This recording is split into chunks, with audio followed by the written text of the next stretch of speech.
Miss Dalloway, would you sacrifice yourself if it meant giving this spirit rest? What kind of question are you asking her? I'm ascertaining if she would sacrifice her life if it was an ultimatum to save this woman and her lover. Don't worry, I'll be asking you as well.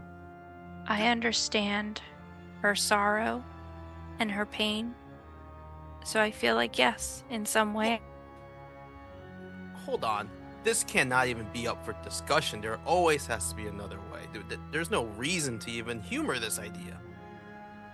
While I agree with you, it also is fairly common for beings of power or beings of the supernatural to try to entice others to enter into their chains. It's important that we know what lengths each person is willing to go to in order to accomplish the task before we walk into it. We may not have time for a discussion in a moment. I appreciate your honesty, Miss Dalloway. I don't.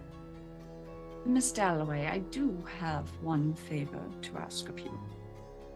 Sure, what is it? If you plan to make a sacrifice, before you do, will you discuss it with us? Oh, of course. I would never do anything against the group. Oh, it's not even against the group, just so we know what the nature of the agreement is. Should it go wrong and we have to do something to rescue or put you down, I would prefer to know what the nature of the agreement is. Of course. I would hope it doesn't come to this. Of course, but... Well, I've grown rather partial to you. Oh. You begin to put these candles down, just shedding enough light that you can barely make out the outline of things. The first thing you notice is this cave here is 5 and change feet at the edge. The closer you get to the center, the more squat you have to be. The dead center of this room is maybe 4 feet. Everything seems to pile up to the center of this, like a stone, sort of a little tiny hill inside of here. And as you get towards the center, at first you discount it as more refuse that you saw in the tunnels. And then you get close enough to this where you begin to see that this is not the fragmented bones of fish or small mammals that have made their way here. These are purpose-placed. This is a site of something. You see unnatural scratches in the mound. The animals are positioned in a way that in death they may have been splayed. And you note that most of the bones, if not all of them, again, you're not a biologist, but most of the bones, if not all of them, seem to be in place as if this animal was killed here or died here, and then nothing has touched it since its death. And the death was long enough for the bones to be completely devoid of any sort of, matter other than bone. You see, again, there are these unnatural, gouges in here. They look reminiscent of the way runes would be carved in stone, except they don't seem to be any rune you have seen before. And as you pull your lantern closer and closer to inspect these things, the entire mound is tinted a coppery red color. I hate my job sometimes. As you walk, the road stretches on, longer than you remember. The path seems unfamiliar.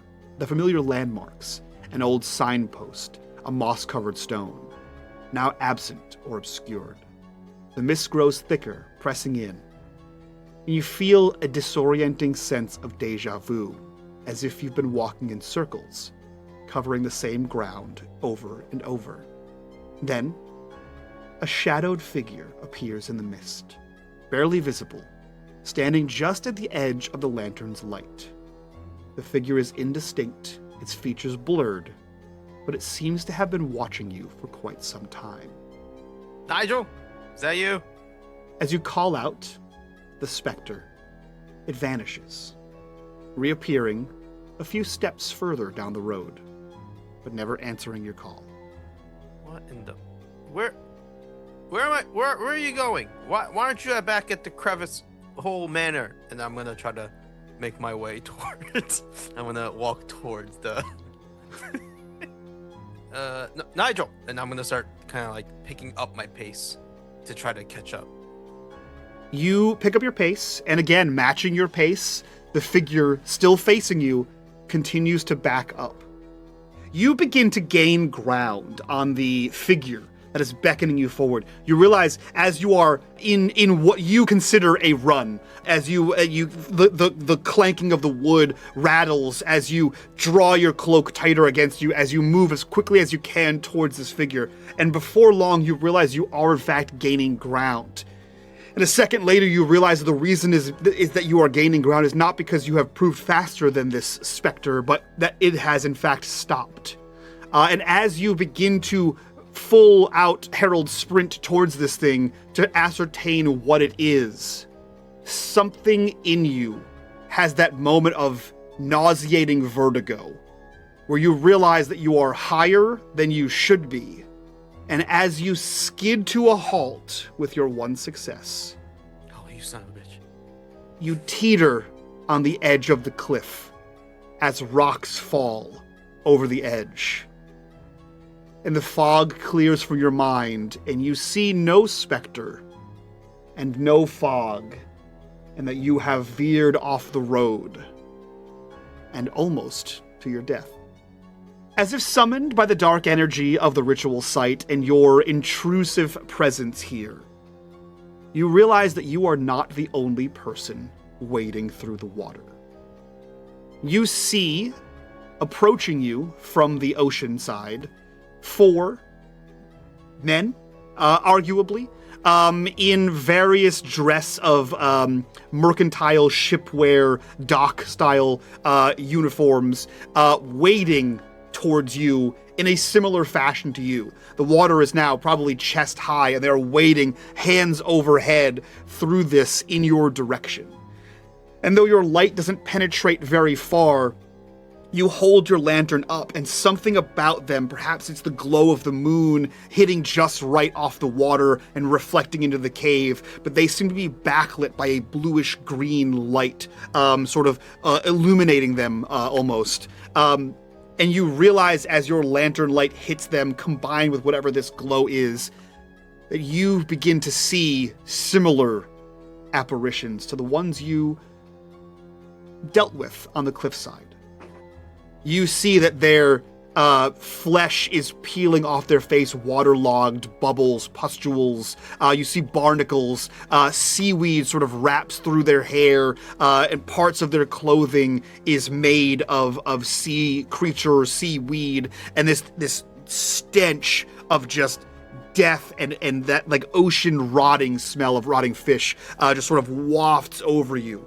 They seem to be unimpeded by the water as they are making their way towards you. The water continues to rise as it fills the cave. You haul back and just haymaker to the side of the face of this specter. And of course, there's no contact to be made. It's a partially incredibly unsatisfying hit, as you don't feel that actual solid hit, except as you pass through, almost like punching fog. You see it like wisp around in the air, the current that your hand makes as it sort of swirls and disappears. And what was making for the ripple around a body as it waited just sort of fills in. And you left hand down, he figures he's gonna have to lose the runes on it anyway. Grab the hair of this thing, bring the head up, and then just slug it as soon as I pull that head out of the water. Outstanding. You reach down and your hands make contact with something.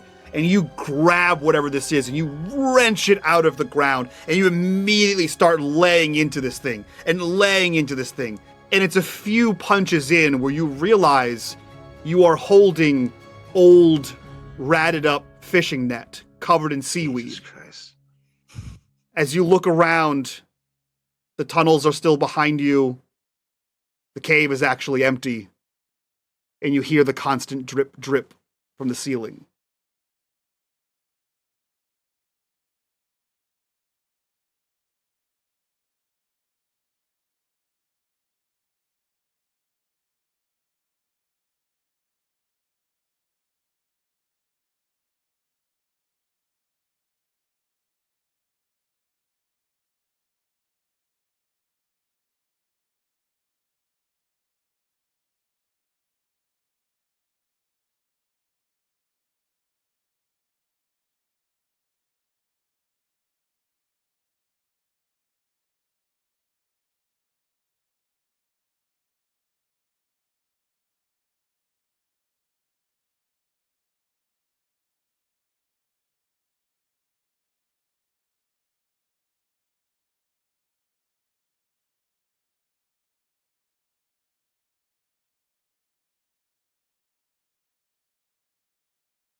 Arise, minions, and welcome to unMadeGaming. We are here. We are back. We're back. I promise we're back. We're back for the season finale, the final episode of Vaesen. What did I call this? Witching Hour? That sounds right.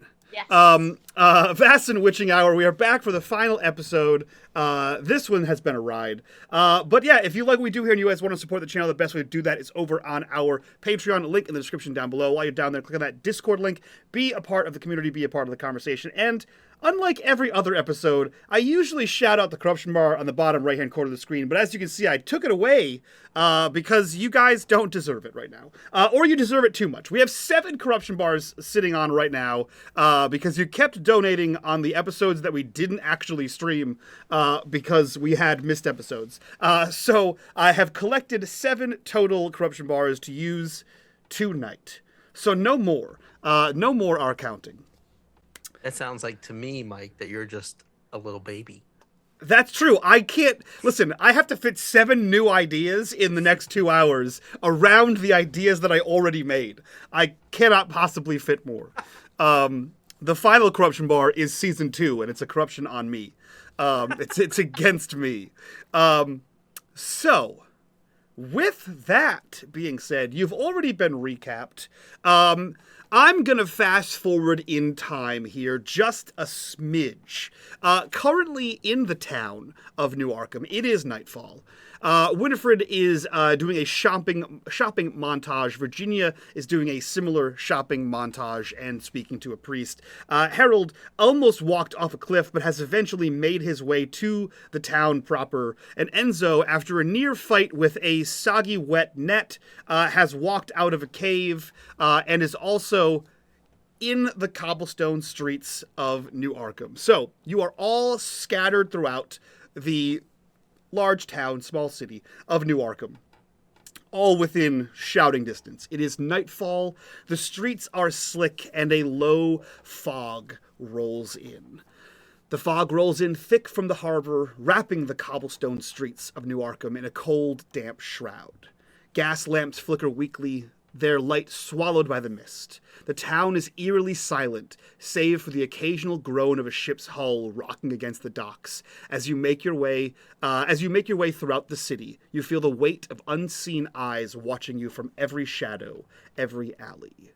And as the 4 of you walk around in various parts of the town, you see one by one Lanterns, oil lamps, etc. go out inside homes and shops as it is late and everything is closing and everyone's turning in for the night.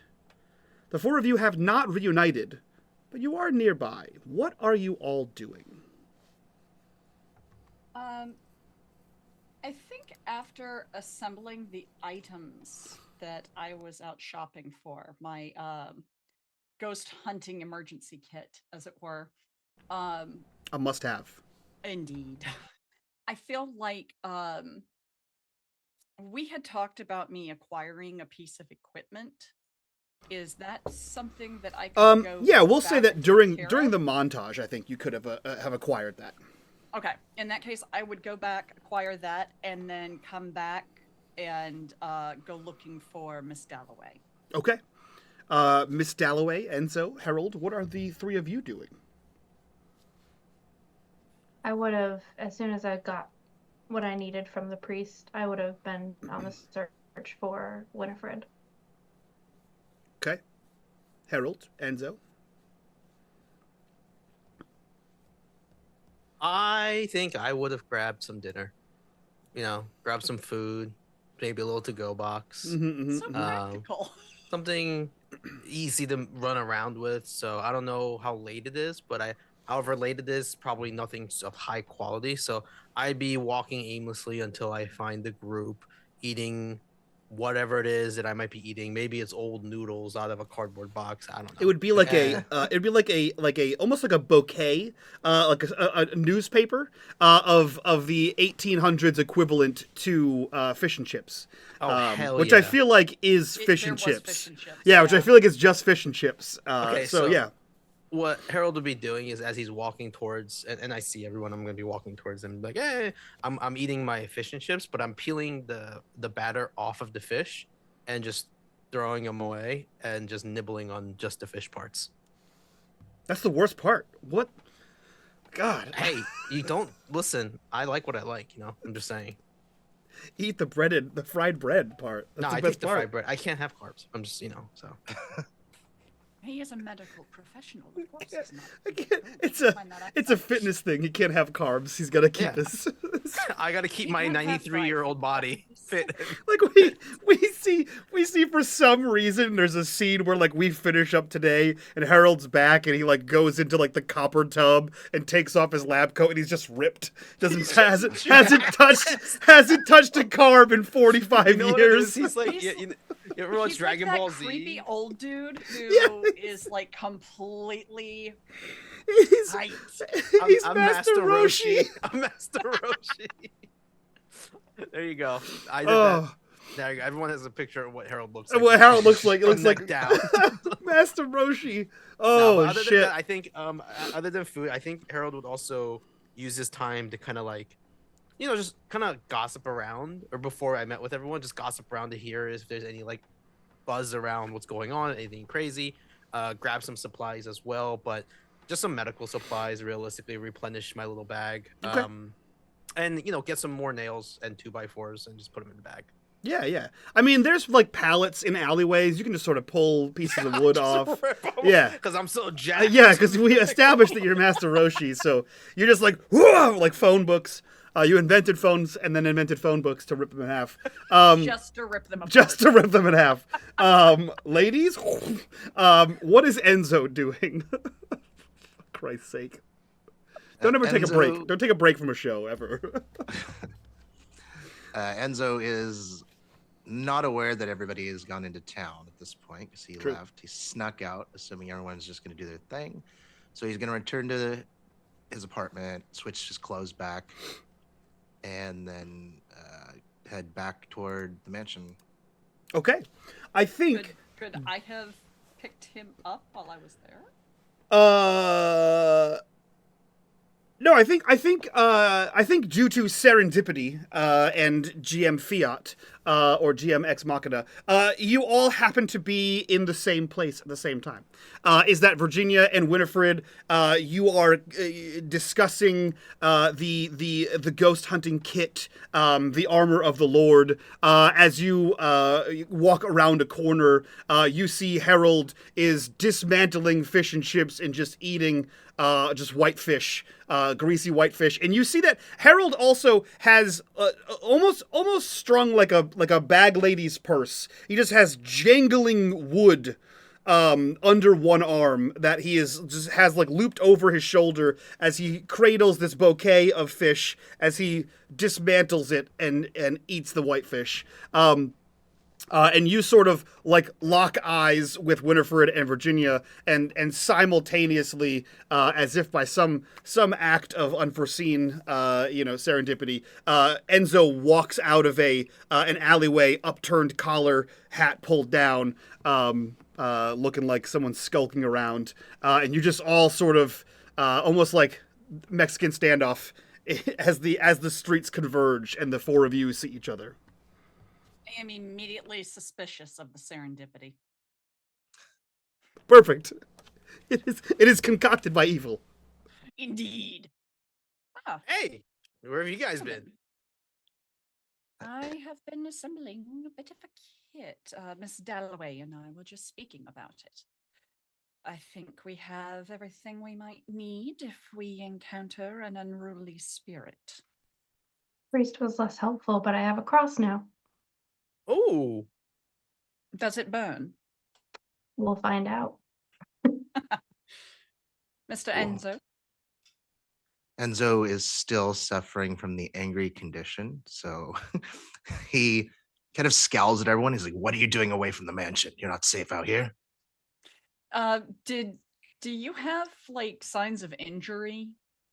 I am not sure. I was actually gonna ask Mike. I assume that like getting like hit by a ghost is gonna be like one of those things where it like leaves like, I don't know. I just picture like big like hand-sized bruises wherever he's touched. That kind of a You thing. didn't get hit in the face. So you would have scratches on your back where you hit a cave wall. And you may have those bruises on like your wrists and your forearm. But as long as you're covered up in like, a shirt length, like a wrist length shirt, you wouldn't be able to see it. But those who may be keen of eye, would notice that Enzo is in a different outfit. So this is before I hit my apartment. This would be after you hit your apartment, so you changed your clothes. Yeah, I changed back to the normal outfit that I wear when I'm working with the society or whatever. Oh, right. That's right. I Yes, forgot. You I changed changed into into a my work clothes, spelunking yeah. outfit. Yeah. I have a question. Would I be able to tell based on Enzo's like posture if he's like a little different or not from like a physical standpoint? Like, you know how when people are like hurt, they kind of like are tensed up to try to like make it mask that they're hurt, I will leave that decision up to you, Jason. You are a fighter. You're a boxer. Do you carry yourself differently when injured?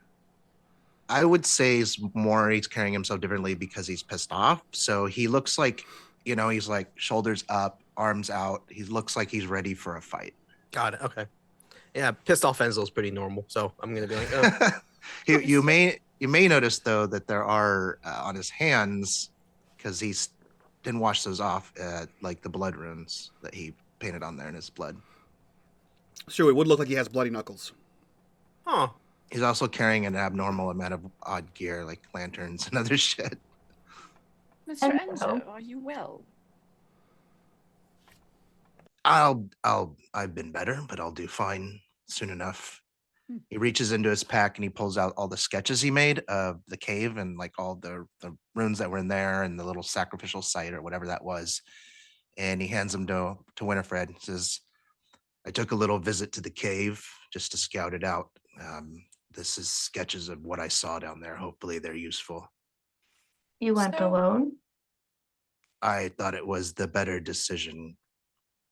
There's no reason to risk everyone if we're walking in some sort of trap. Mr. Enzo, it was a very foolish decision. If something had happened to you, we'd have no way of knowing, and would have perhaps ended up having to fight you as well. I doubt you would have ended up fighting me. I would just ended up drowned in the cave. And what do you think would happen to your spirit if you drown in that cave? I don't know. Enzo, You're all supposed to be options- the ones with the brains, right? Why don't you tell me? You would most likely wind up a cursed being that's stuck there, and again, we would have to fight you. What she said. What she Yeah, said. but I'm here and I'm back and I'm alive, right? This time, Yeah, well, no problem then. Why don't we take a minute? Do you need some tending to? I see you've got some blood on your hands, Enzo. Oh, that's my own blood. I put it there. It helped I out. began looking over the pages, and as she's moving through them, I forgot that I actually also have the angry condition. So it's Oh, she's great. very like tersely flipping through the pages, and there's no mistaking that Winifred is pissed. Well, I have the frightened one, so I'm scared shitless of mom and dad fighting. So I'm gonna be like, okay, You're so- from Harold. Virginia, that cross, that's cool. What are we gonna do with that? You know, I don't have a lot of hope that it's going to do much, but the priest seemed convinced that it might help. Okay, that's great. I got some. So we'll see. I got some planks and nails. What are you going to do with that? What are you gonna do with the cross? Touche. Exactly. Everyone as oh man, as Harold points out the fact that he has a handful of planks and nails, you see what is essentially like 10-inch long haphazard wooden crosses that have iron nails just driven in them like a Harlequin's baseball bat. And the word sigil is carved into each one of them. It seems as though in Harold's fear and also enjoyment of fish and chips, he has failed to mention the adornments of these things. But he's, in his own way, he seems to be helping. No, even me as Paul thinks that's a stupid idea. But okay. Oh, Well, Paul. do I have that with me? All of those. You have all of them. They're the thing that Okay. was slung over your arm. Okay. I'm gonna start handing it out to everybody, just one by one, without saying a Thank word. I'm just gonna you. give it to them. Here you go. Here you go. What Here you exactly is go. this supposed to accomplish? I had a plan, but I don't quite remember. But I feel like I asked instinctually. you to make some talismans. Oh, that's the what it was. sigils that That's what I did. you were using for protection. I- Not sigil. I don't see what the problem is here. This is not what you want. I could take it back if you don't want it. What, Doctor? This is fine. This actually, are these iron nails? Yeah, I think so. I could poke myself and see if I get tetanus. And we Not could- necessary. Okay. And Winifred kind of turns to Miss Dalloway and kind of, Are these irons? I don't Good work. think they are I You think did good, Harold. iron. I bite into one of the nails. Oh, Oh yeah. you won't eat batter, but you'll bite a nail. Well, I'm not eating the nail. I'm just seeing if it tastes like pennies or whatever the equivalent of pennies are at this time. Pennies. Oh, pennies. It's made of solid copper. Yep, that tastes like iron. I would know. I've had a lot of that before. Not iron, but like, the taste of iron because there's blood in iron, and I've worked with a lot of blood in the past. And sometimes it splatters into your mouth, but it shouldn't because you have a face mask, but that sometimes I forget. Anyway, these should work. I think these are fine. Everyone with a lick of sense will know that the word sigil is also spelled incorrectly. Fuck. Is that like Sigel. what did I write? I don't know, but I recall you saying okay. that you spelled it different. Got it. You spelled Good. it wrong. Okay, cool. You're right. Okay, I was just trying to think if I actually photoshopped it incorrectly, because that would be on purpose and not a mistake, and 100% might do it. Yeah, that would be 100% a Paul thing to do. Yeah. Anyway, listen, I think these will be useful. I think if we should put them around their necks, be careful though. Some of the pointy ends got through the wood, and you don't want to stab yourself. But I think it should work. And then as I say that, I put the thick chained talisman around my neck, like Flavor Flav in his clock, and I put it around my neck, and look at that. I feel wholly protected already. How are these going to be useful? They're to ward off evil. I look to Winifred and Virginia. Is this any of this makes Iron sense? has powerful. Iron has a powerful ability when it comes to fighting ghosts. There you go. See? Where did Iron. the wood come from? Well, you need something to hold the iron together. So, Right, but where did you get the wood? You know, just here and there, and just places that people won't miss them. I see. All right.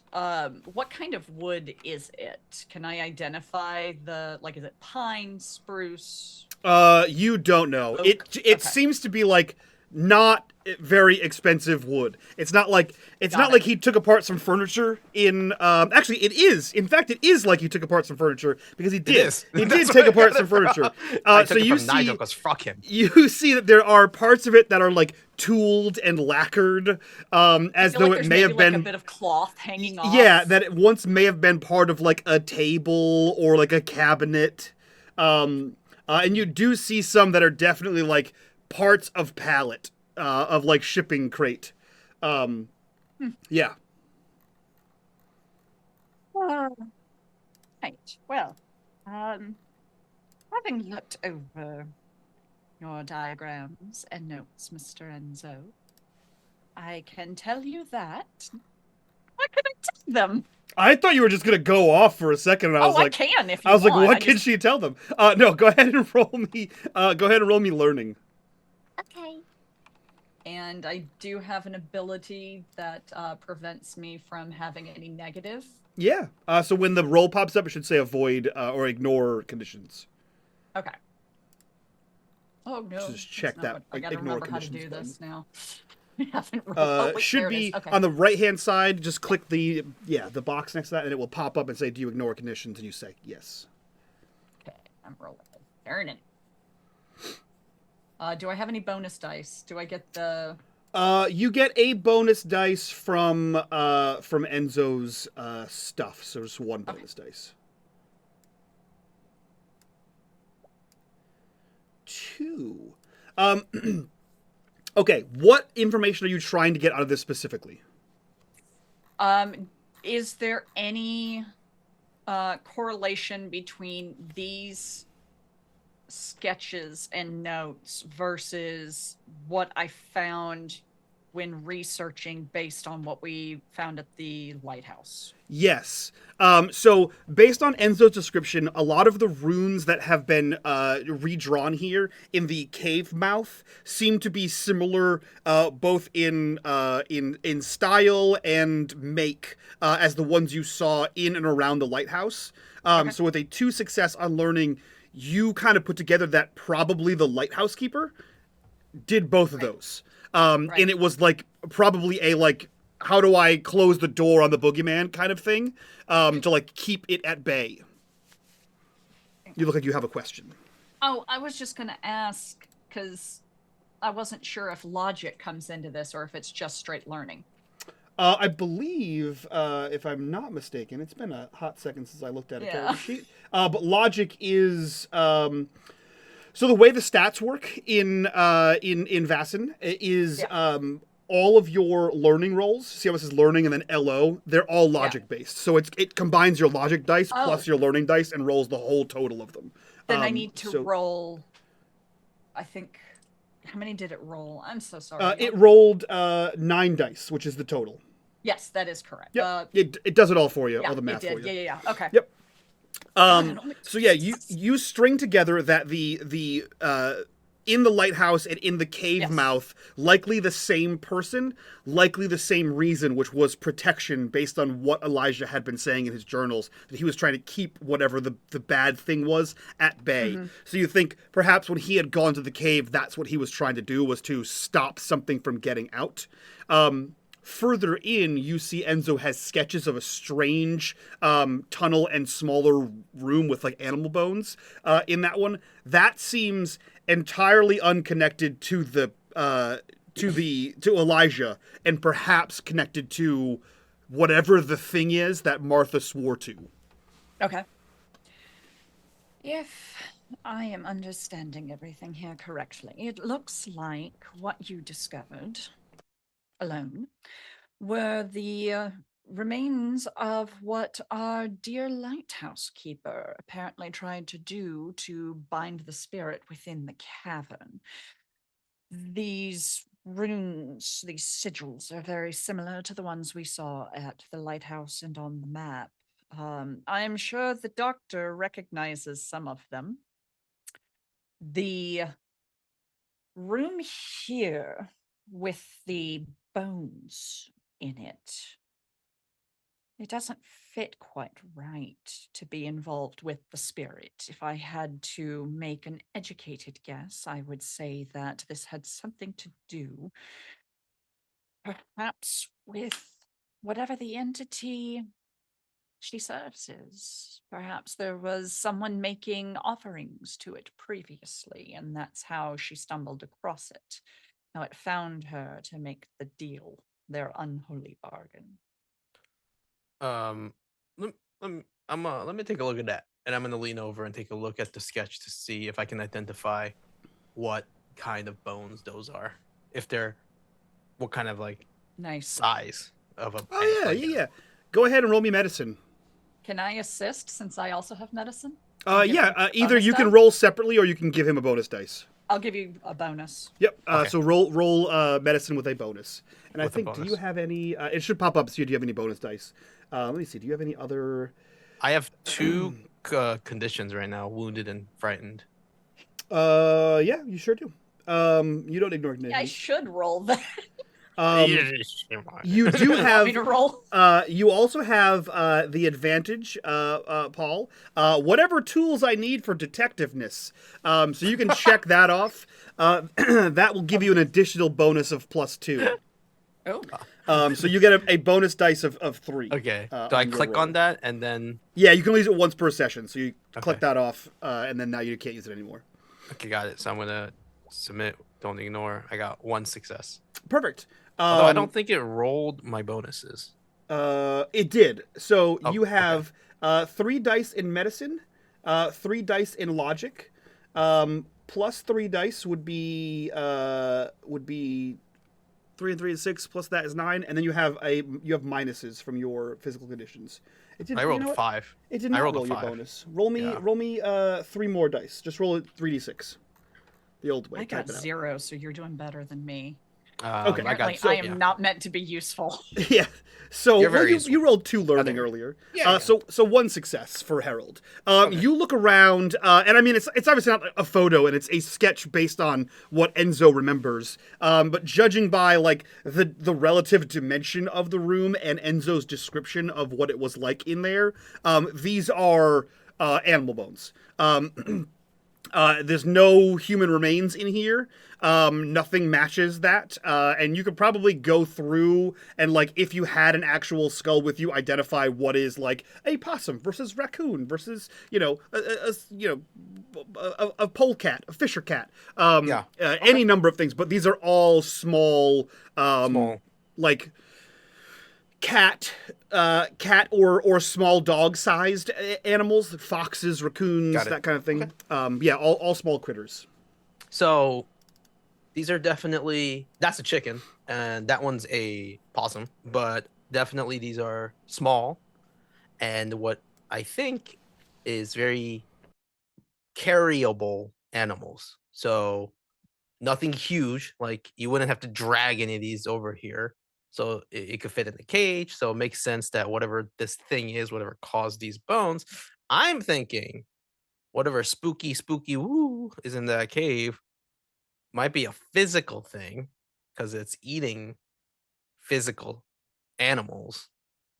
Mr. Enzo, was there an altar or anything of that nature in the room? It's hard to say. I mean, Think was about it. there was like a. I mean, everything that I sketched there was like a thing in the middle surrounded by bones. Jason, I won't make you remember. But there is the room. The only way I can explain this is the room was donut shaped. So the room was rounded on the edges, and it came up in the middle, like where the donut hole would be. And all the bones, I will say, and so you can recall this, it was only a few minutes ago for you. What Harold is saying about something living there and eating them, you do not recall seeing any, like, ligature marks on the bones, no, like, striations from teeth. These were clean. So either something was, like, sucking the bones dry, or they were not being chewed on. It could have been sacrifices. That's what I'm thinking. Miss Dalloway, do you know of any entities that would enjoy having small living things sacrificed to them that are connected with the sea? Or perhaps with forlorn, lost love? In damp caves. Location is important. Location. I don't know that the cavern is necessarily as important in this case. When we felt it, it wasn't only... Whatever it is can't be trapped in a cavern. Not by simple runes scrawled by a lighthouse keeper. It would take a ritual of some sort, I would think. But, Miss Dalloway? Do I know of anything? Yeah, we can cut to 10 minutes later as Miss Dalloway lists off a litany of sea creatures. There could be a neck, a knuckle leaf, selkies in certain parts, a revenant if it is somehow tied to the water, sea serpents depending on your mythology. There are any number of them that could be. However, none of them are tied with ghosts and specters and spirits, other than a revenant also being some kind of dead. Oh, there was a name. I'm trying to remember what it was. Oh, it's been too long. The strange name in your Gaze book? Through the Mist. Thinking of that, does there seem to be any creature out of what Miss Dalloway has listed that would potentially be a potential reference? No, there is absolutely not. However, I will let you make a roll here. I will let you make... You like to delve into trauma and secrets and dark things that go bump. Go ahead and give me... I want to say it's going to be a learning roll. Go ahead and give me a learning roll. Any bonus dice? No bonus dice. Using the hunter journals? Does not help you. Your talent, knowledge is reassuring, right. will help you. Yeah. This is more of a history check, as it were. So I'm gonna push it. Okay. Go for it. All right, so I roll again. So you, yes, you're gonna roll again, but I believe your bonus is gonna be -1. Okay. Because you saved the 6. The 6 remains. All right, -1. Ignore condition. Yes. Okay.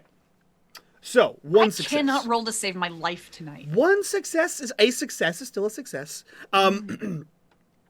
You recall and this is going back. This is like a fragment of a rumor that didn't even make like an ancient newspaper mentioned this years ago, before your time, like 100 and change years ago.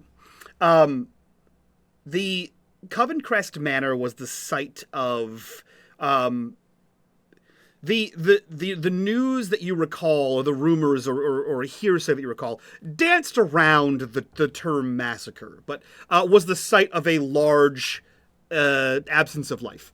And you recall there was some sort of ritual performed, and for some reason, when you think on the name Gaze Through the Mist, you don't know why, or how, or what exactly is the connection, but Gaze Through the Mist, along with something else, you know that it is tied to that ritual somehow.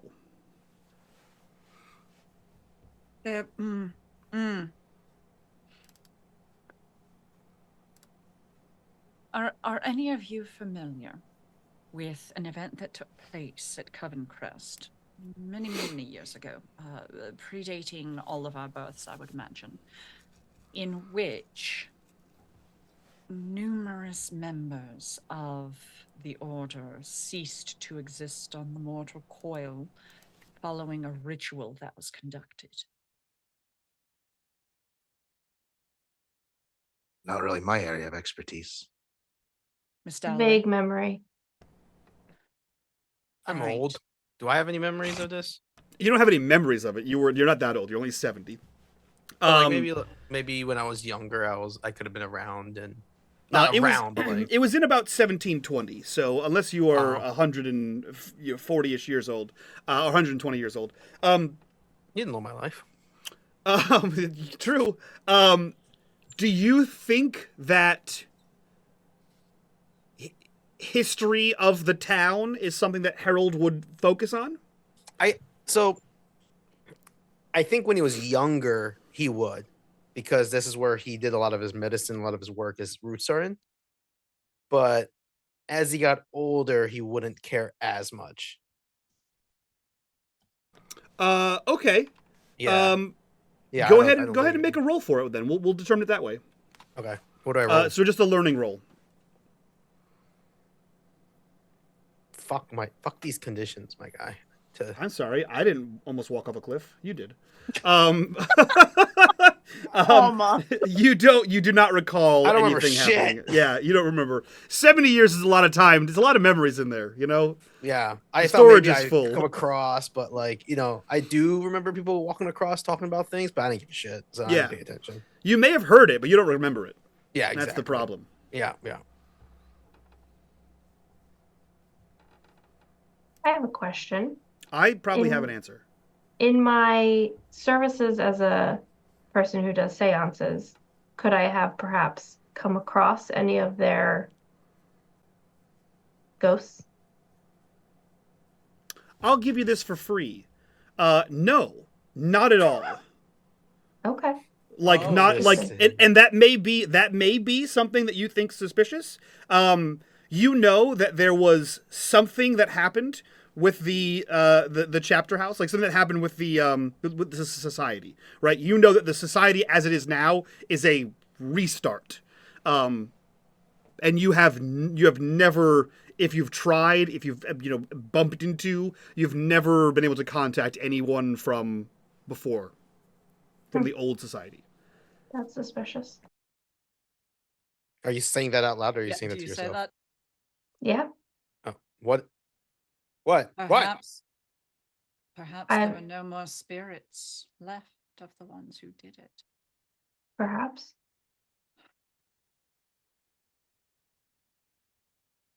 Perfect. Wait, I'm not following. What does that mean?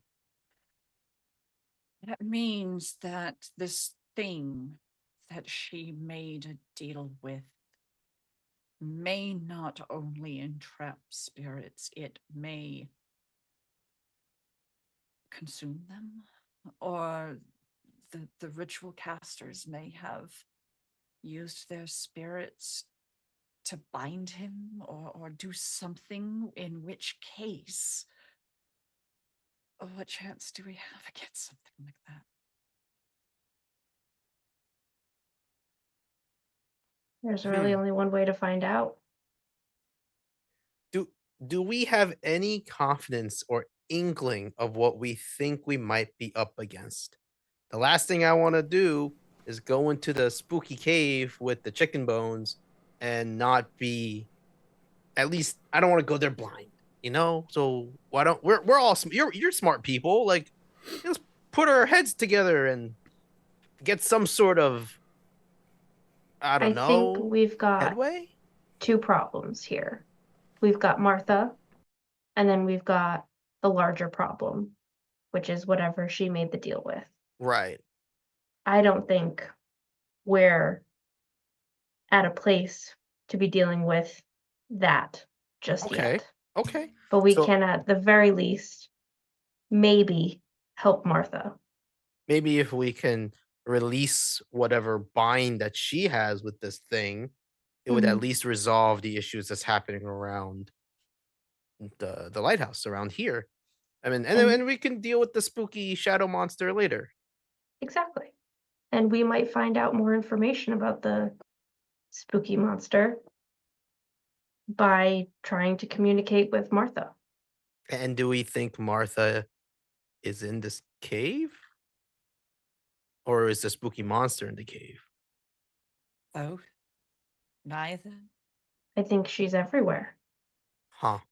She is. We felt her outside the cave on the island. So these runes apparently don't do that much after all. Lovely.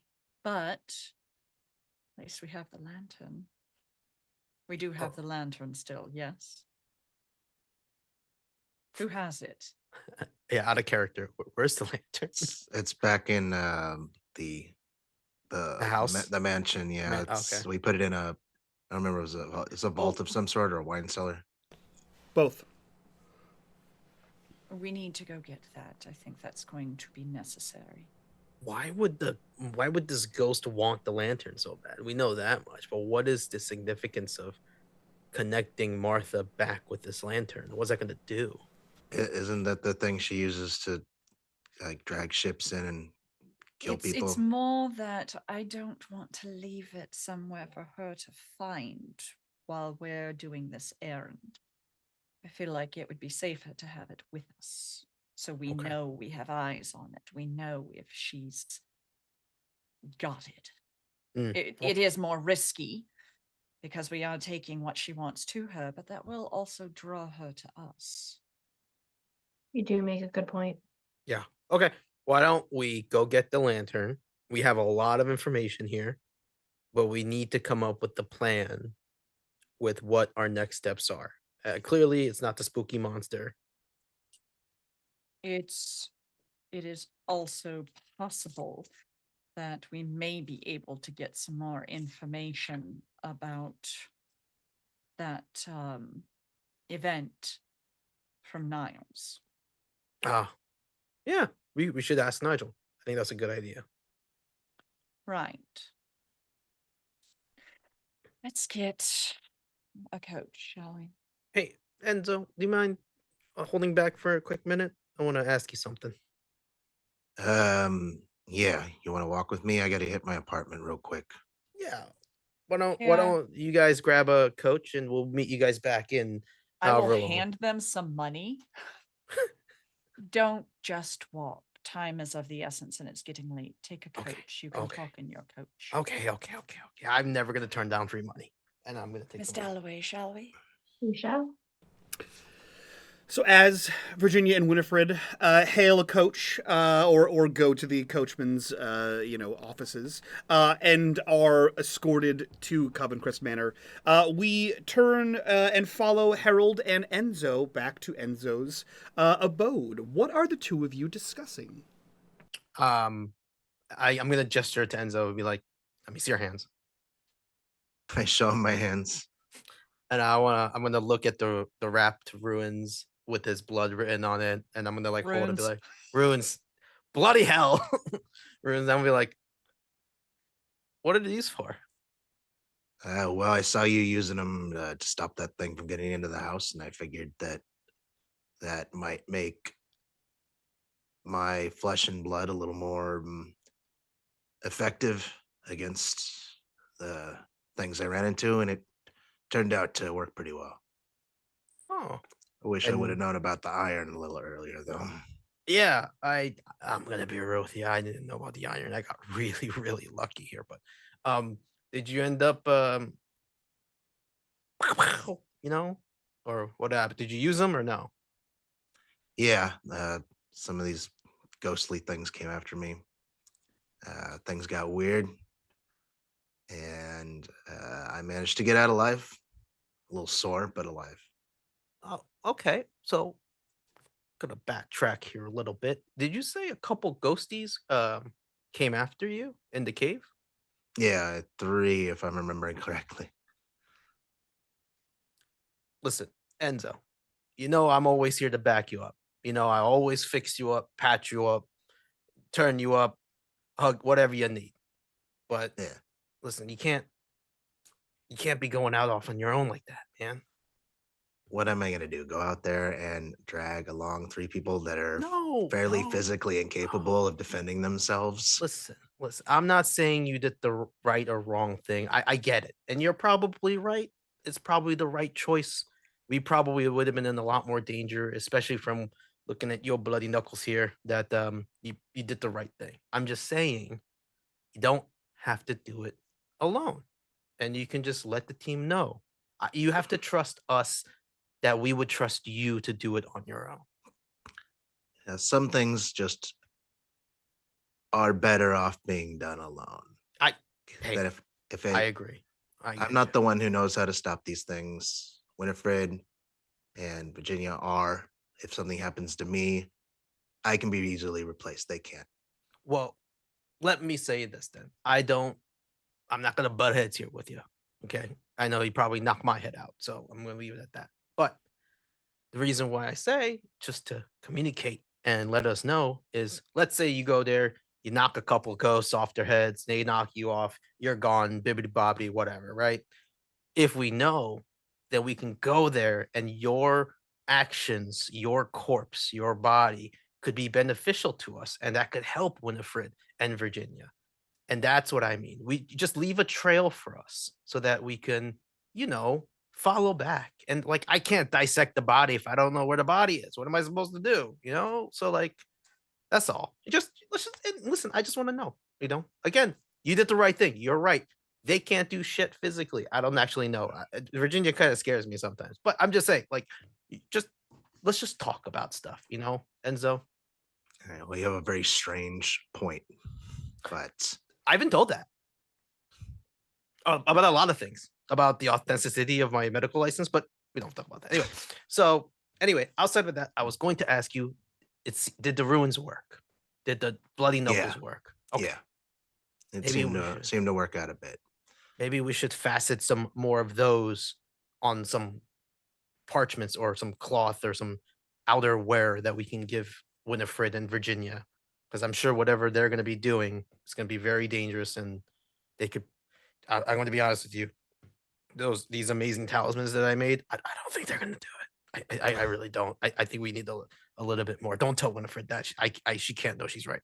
So just really, when we get back, can you put some of, not your blood, don't use your blood. We'll get Nigel's blood, and then we can put it on some other things. And then maybe, you can fasten us some protective gear for everybody. I think that will help a lot. What do you think? Whatever you guys think is going to work out. All right. Okay. Also, what are we doing at your apartment? I forgot. I need to change back into my other clothes, and also I have something made of iron there that'll be a lot more effective than these things. I'm offended, but that's okay. That's fine. In the winter, I cut ice, and my ice axe is made out of steel. Okay, I take it back. Your tool's probably better than these things. Again, I'm 90% sure these are like one step away from a really, really bad medical accident. So we probably really shouldn't be wearing these. But again, don't tell Winifred that. I'll let them figure it out there. They'll be fine. All right. Well, Good chat. Remember, I need a body to dissect. Okay. Yeah, you got it, Harold. Got it. Cool. All right. Where the fuck are we? Fucking poor Nigel. Whoever Nigel is, that guy is just getting the raw deal. Jesus. So we cut to Enzo's apartment, a small montage of Enzo getting the gear that he needs, moving back to the coach, the coachman's station, and the two of you heading in a coach as it trundles towards Covencrest Manor. I will say it's only a few minutes behind Virginia and Winifred's carriage. But Virginia and Winifred, the first thing you notice, and perhaps the first time in your recollection, the coach makes its way up the main drive. The coachman steps down, opens the door, offers a hand, escorts both of you ladies out. But no one is there at the door to greet you. Nigel's always at the door, whoever Nigel is. Niles is always at the door to meet you. Oh, real And quick, he's not. Mike. I'm sorry, real quick. I forgot to, before I on the travel way back. Can I do my medical thingy on Enzo's hand to get rid of that condition? Yeah. You can get rid of the physical condition, which is injured, I believe. The condition you have, Enzo, is injured. Wounded. I'm wounded and I'm angry. You can get rid of wounded. As we were in the carriage, could I have used my thing to fix two of my, I can't remember what it's called, my memento to fix two conditions? I believe so. Let me also. I have not used mine yet. Memento, usable once per in-game day. Yeah, you can totally do that. As we are writing, Winifred has one just... condition, I believe. Oh, one condition? Yes. Okay. Winifred has just been kind of quiet and despondent, and after a moment in the carriage, she pulls out a pipe and packs it with tobacco and strikes a match, and she kind of pauses and glances at Miss Dalloway in sort of a, do you mind? Go ahead. And she begins to enjoy a nice pipe, a nice tobacco pipe. And it seems to calm and kind of reassure her. And I am going to get rid of Hopeless. It's a good one. Yeah. It's a good one to get rid of. Angry's easier to deal with. Yeah. As long as you have hope, you'll be fine. Uh-huh. Oh my god, that explains your behavior on the fucking roads. I get it now. Jesus. That just connected for me. I was like, why is she such a Debbie? What is going on? But I get it now.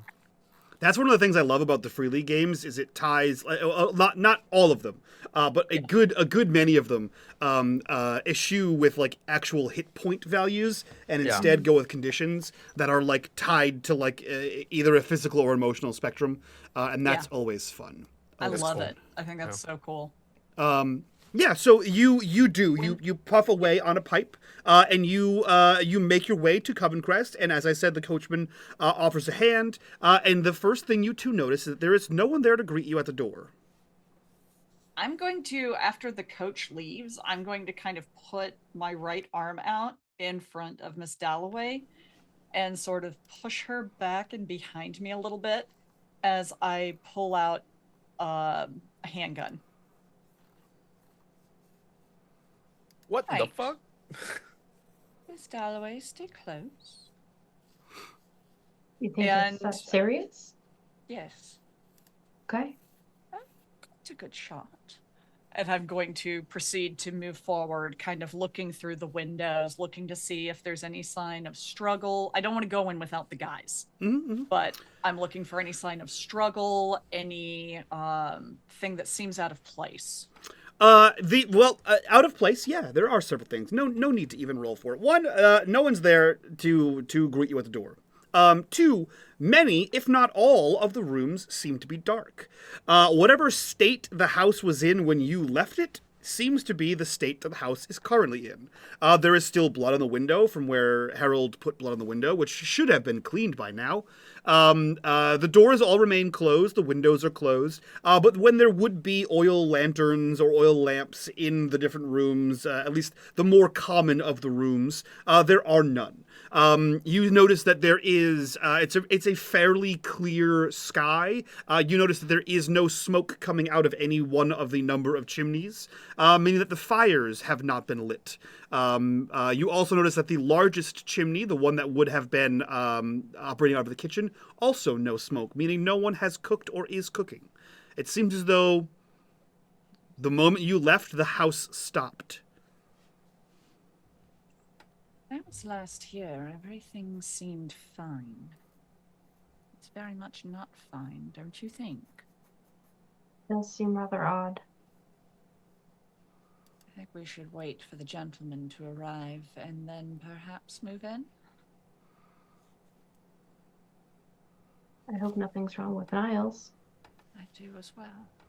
As you say that, you hear the trundling carriage on cobblestone sound, and you begin to see a glow of a lantern, and you hear the crack of a crop as the second coach rounds the hill and through the wrought iron gates and into the main causeway. I put the gun away. Okay. The coachman steps down, opens the door, and does not offer a hand to the two gentlemen, but opens the door, kicks the step down, and bids you farewell from his coach. Harold and Enzo, you see Winifred and Virginia standing outside the house. Everything okay? No. All right. Niles isn't here. I pull out my ice axe, and Perfect. I march into the house and start scouring the place, looking around, trying to figure out what's going on. Stay Yeah, very you- closely behind Mr. We're going in. Enzo. Okay. Okay. Virginia and Harold, are you following on the heels of Winifred? Yes. I think I'll trail last. Okay. Not voluntarily, just because I'm slow. Sure. Enzo, you lead the way. Everyone, a keen eye out. The house looks exactly the way you left it. You do see there is a little bit of a dishevelment in the parlor right off the main entrance, but that is caused by the four of you, or really three of you. When Virginia had an episode, you see that there's blood on the window overlooking the door, but everything else looks to be normal. As you make your way through the main rooms, the parlor, the sitting room, the reading room, the kitchen, nothing looks like untoward in that, like, there's like half prepared food. Everything's away. The kitchen is cleaned. It just looks like there is no staff in the house. And there's always at least Niles in the house. Where is Niles' room? You have no idea. No Is there one like has any idea. Ooh. Does okay. the atmosphere and like just the overall vibe, if you will, of the place feel different from when we normally would come in here? Yes, Harold. In a way that you have unique understanding of, as a matter of fact. Harold, the house feels like a minute or so after the lights leave a body. Oh. Just after death sets in. The difference between up and walking and a cadaver on your slab. Damn. First of all, that was fucking sick. Okay. That was wow. Harold, his demeanor and his kind of overall like personality, if you will, immediately shifts, even physically and both emotionally. And he puts down his greasy newspaper of fish and chips on the nearby stand and kind of shoulders up his posture a little bit. And I'm not gonna say anything, but I'm gonna look around, and is there anything? I'm incredibly focused for this split, like 3 to 4 seconds. Is there anything that I notice that feels off about where we're at.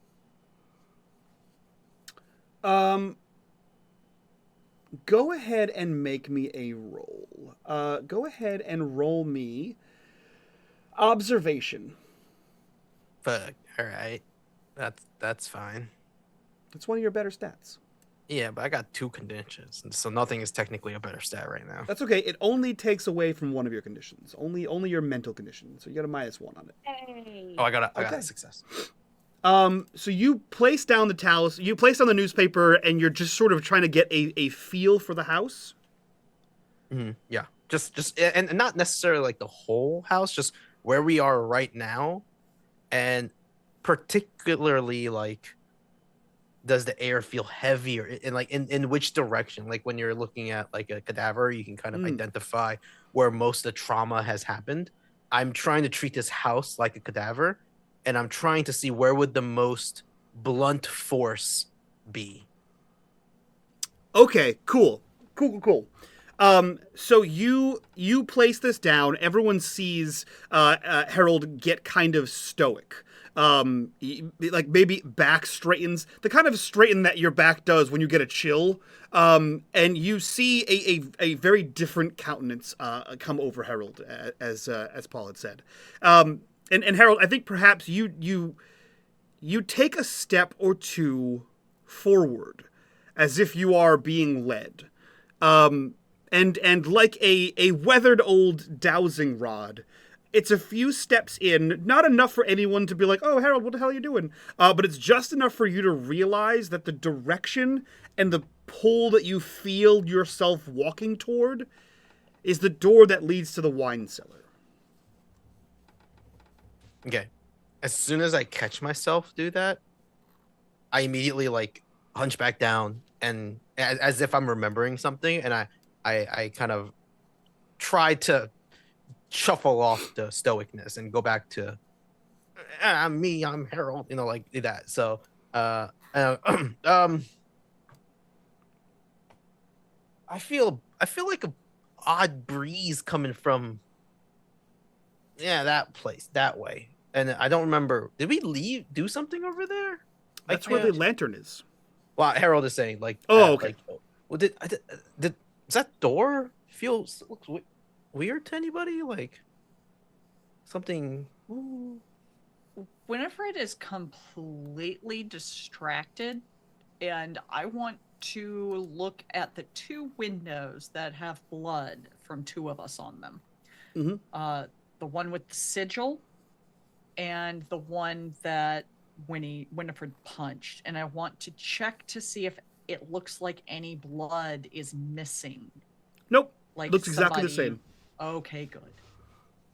I'm gonna march toward where Harold is directing. Yeah, Harold, go. Creepy, go. I'm gonna follow Enzo. Okay. The 2 of you head over. Enzo, you make your way to the door. You know this to be the door to the wine cellar. If you try the handle, it's open. And you see it descend down into a increasingly darkening wine cellar. You see anything? It's increasingly darkening. There's no light. You don't have a lantern. let me use my hurricane lamp equipment item. It tells me to investigate in darkness and detect sneaking people. So you light a lantern. That, like a dark cellar would increasingly get darker. Not like ominously, just appropriately. Yeah. A cold air is also there, like a basement. You light your lantern, and you kind of shine it down, and it looks, for all intents and purposes, the way you remember it.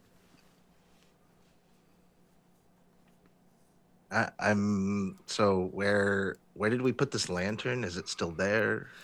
You had to go in through the wine cellar, and there is like a vault in the back that Niles had led you to. And he had the key, right? He did have a key, yes. Okay, well, I'm gonna go check on that, see if it's still locked or not. Okay. You head down there. Does anyone follow? I'm following Enzo. Okay. I'm gonna be right by like the door, the archway of the door. Okay. I'm not going with them. I'm gonna just stay above. Okay. And I want to be like eyesight of Winifred. Okay. Oh, I had to run upstairs. Yeah, I'm not an Winifred was eyesight of looking at Winifred. windows. Yeah. I'm not an eyesight of Winifred. I'm just by the So- door then. Got it. Enzo, you head down, Virginia, hot on your trail. You shine the lantern around past all the barrels of wine, bottles of wine in various locations. You make your way around a small corner, and you see that the door is in fact closed. However, what you see next to it on a hook is a large wrought iron key. Who leaves the key next to the lock? I'm gonna have a talk with Nigel. Once we find out who Nigel is, he's gonna catch hell. One of these episodes, we're gonna run into some guy named Nigel, and he's gonna hate life Yeah. for a little while. This was my plan the whole time, just so you know. Why is everyone so mean to me? Gaze through the mist. His name's actually Nigel. Is the true enemy. That's why he uses gaze through the mist, because Nigel is kind of a Well, as Giveaway. yeah, no, good. Never mind. Enzo. What are you doing? I'm gonna approach, check the door, see if it's locked or not. It is. All right. Is this the same key I saw Nal's using? Yes. Okay. Enzo's getting a little edgy. Feels like a setup. He's been in similar situations where people leave bait out for you. But we got to check on this lantern, so he's going to open it up. Yeah, you grab the key off the hook, you place it inside, turn and wrench open this door. And again, you see shelves of random things, but where you placed it is the lantern.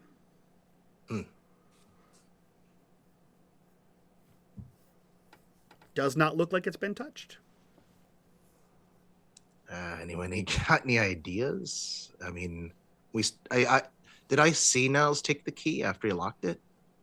I mean, I would assume so, right? I mean, he locked it and fucked off with you guys. You don't know if he ever came back and put the key back where it goes. Yeah. But you know that, like, there is areas near the kitchen where, like, there's the butler's pantry where there are other keys to other places in the house. So it's not uncommon for there to be keys to certain rooms. It is uncommon for someone to break into the creepy manor and try to steal shit. So that could be the lack of security, as it were. I mean, it's like having a lock on a glass cabinet. If someone really wants that thing, they're just gonna bust the glass and take it, right? But someone breaking into the spooky manor is you have no recollection of that happening. Yeah. Well, Winifred, you need the lantern to do whatever we're going to be doing here. So I can grab the lantern for you, Enzo, if you'd like. well, I mean, at very least, I'd like something to wrap it up in. Don't want to have a repeat Is there anything in the wine cellar we can use to wrap it? Yeah, I'm sure there's like cloths for like cleaning off the rags for cleaning off the dusty bottles and stuff like that. All right, wrap it up, pull it out. Okay. You have the lantern. Nothing happens. Shall we go back up with the others? Let's figure this out. Moments pass, Harold, and you see a beam of light headed back in your direction as Enzo, Virginia, and a lantern head up the stairs towards you. We'll say at the appropriate time, as long as Winifred is okay with that, you descend from the main staircase, and you see coming up the stairs is a beam of light, followed by Virginia and a lantern of her own. Find it. It was secure. Anything Thank else God. down there? Nothing that we saw. Hmm. The key was just left there. I don't know if that's something Niles would normally have done, but The estate is typically fairly secure. I can't imagine that there's usually a lot of need for security, but at the same time, it seems a strange thing to leave sitting around. mhm. could be that he is elsewhere and anticipated us needing to come back for it, so he left it where we could find it. Perhaps. What's the matter of him being elsewhere? He didn't mention anything when I was here. Seems a bit odd, don't you think? He Quiet man. seems like the very punctual type of person. It's very strange he wouldn't have a meal being prepared. Isn't it like super late at night? Low tea in the evening isn't necessarily unusual. I don't know if he observes the tradition, but in any case, we need to be moving along. Do we have everything we need? We have the lantern. We have all your supplies. I think we're good. All right, then. Let's go into a cave and fight a ghost. Are you ready to do your seance, Miss Dalloway? As ready as I'll ever be. Mr. Enzo, there's a very good chance that we will encounter some sort of opposition. Are you prepared? As prepared as I'm gonna be. I got this. Holds up the ice axe. That is unsettling, sir. I know how to swing it. Been using it for years, so. Somehow I don't doubt that. Doctor, Huh? What? are you all right? Yeah. I kind of like my eyes leer over to the doorway. GM, do I still get that sinking feeling when I look at that door as I did earlier, or has that feeling changed? Has not changed.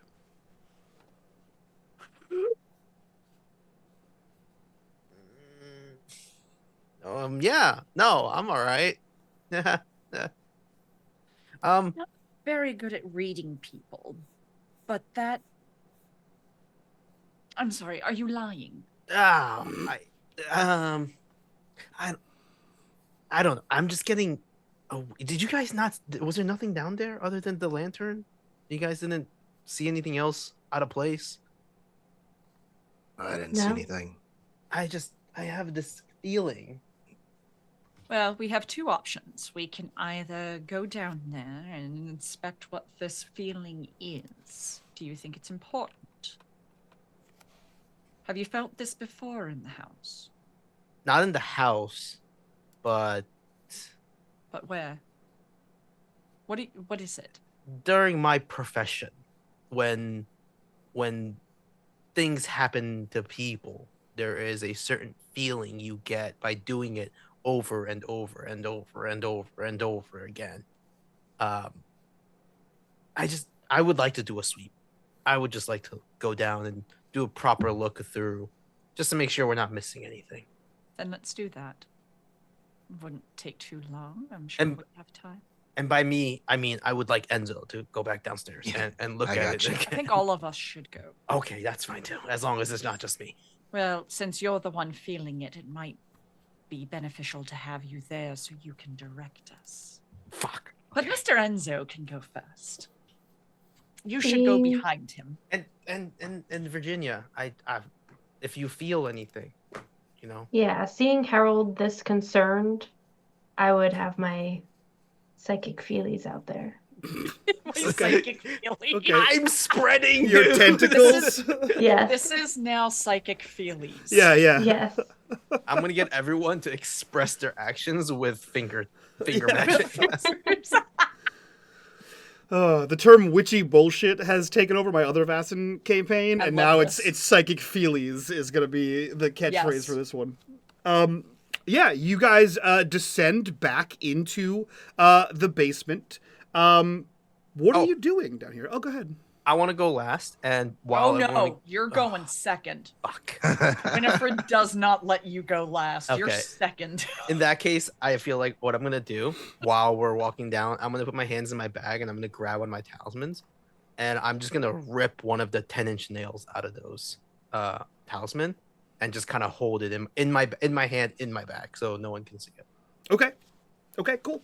So Enzo, you head down first. Harold behind. Who is taking up the rear? I will. Okay.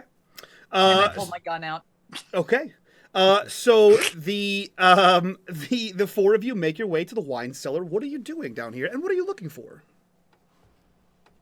I'm gonna just try to use that same like see if anything pulls me the same way I did earlier. Mhm. But I'm not gonna tell. I'm not like announcing it. I'm just trying to like be observant and see if Yeah. anything is pushing me or Go pulling ahead. me. Go ahead and roll me observation. I love that I have a fucking 10-inch nail and then Winifred pulls out that Glock. It's just fucking. I would like, now that we're aware there's something going on down here, I would also like to I got 0. psychic feely. To vibe check. Go ahead and roll me Vibe check, observation. yeah. Not my strongest stat. I'm gonna push it. Fuck it. I Go wanna for push it. Yeah.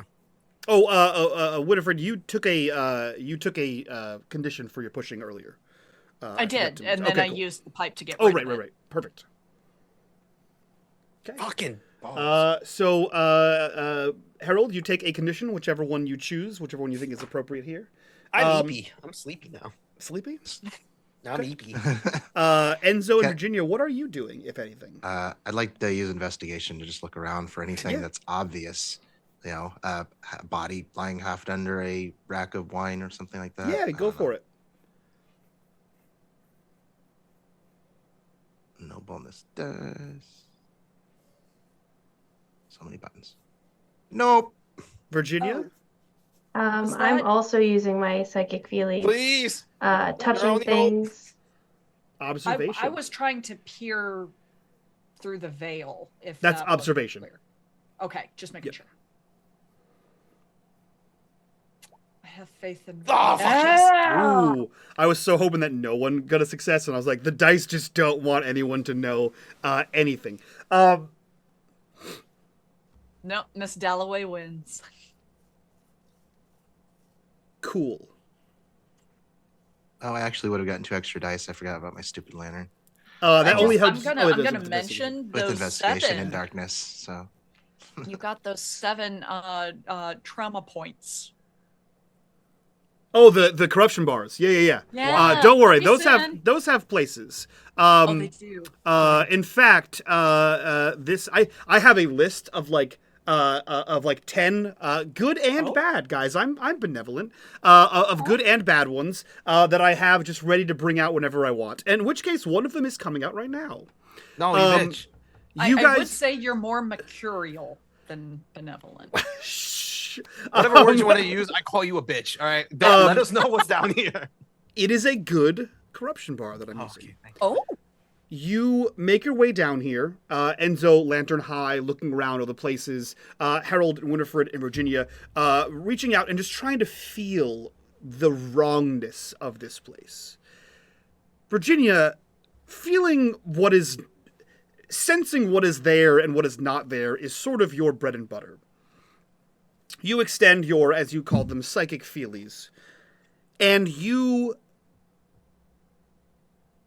feel a cold shiver run down your spine. Not uncommon in an underground cellar in New England. However, you feel no breeze, no air, no nothing that would cause such a shiver. And you feel as though there is something wrong in this house. And that the vault in which you had previously been is some sort of like... It's more than just a physical vault. There's something to it. And you do feel a bit of a pull in that direction. Only when you turn to see it, out of the corner of your eye, almost like a bit of film, you see something, not quite glimmer, not quite shimmer, but you definitely see something move in the corner of your eye, like a squiggle that you can't just quite see, but you know is off to the side. And as you look in that direction, you see a vague outline of a man. probably a good 6-7 inches taller than you, bespoke suit. And you see him step forward, and you can only see like the outline of the front. The outline of the back seems to just trail away. And in seconds, you recognize the person before you. And perhaps this is belied on Virginia's face with maybe a quick upturn of the lips, of the edges of the mouth. Virginia, you see standing before you is the unfortunately bloody visage of Charles Bennett. And he looks to you, presses a finger to his lips, shakes his head no, and points back to the stairs. She's going to, if anyone's paying attention to her, her eyes are kind of glazed over, like almost like she could cry at any given second. But she doesn't. She holds it in. And she just looks to the rest of the group and says, "It's time for us to leave." Huh? Wait. What? Why? When Just trust me, Harold. It's time to go. understood. Everybody upstairs. Okay. Okay. I start shuffling up relentlessly. Words. There's a lot of words you could go with there. Yeah. I went with the one that I can sound out. I'm gonna be the last one out just to make sure everyone Yeah. gets up the stairs. I'll go second. You guys head up the stairs. Enzo, you do one last sweep with the lantern. You see nothing out of place, nothing untoward. The door is exactly how you left it. The key is exactly where you left it if you did so. And you head back upstairs, latching the basement door behind you. And you are all back in the house proper. What are you doing? I think it's time to go to the cavern. Does anyone dispute that? I Well, actually, what just happened down there? We can discuss it in the carriage. I was actually curious. So we need to, or y'all need to summon this woman, reunite her with her dead boyfriend. Now, is this something we can just do here? I feel like we're talking about this thing that corrupted her and messed her up, and that thing lives in the cave. But We don't know that it does, though. We know that offerings were potentially made to it in the cave, but we don't know that it resides there. Something that's powerful may not be able to be locked away in a cavern.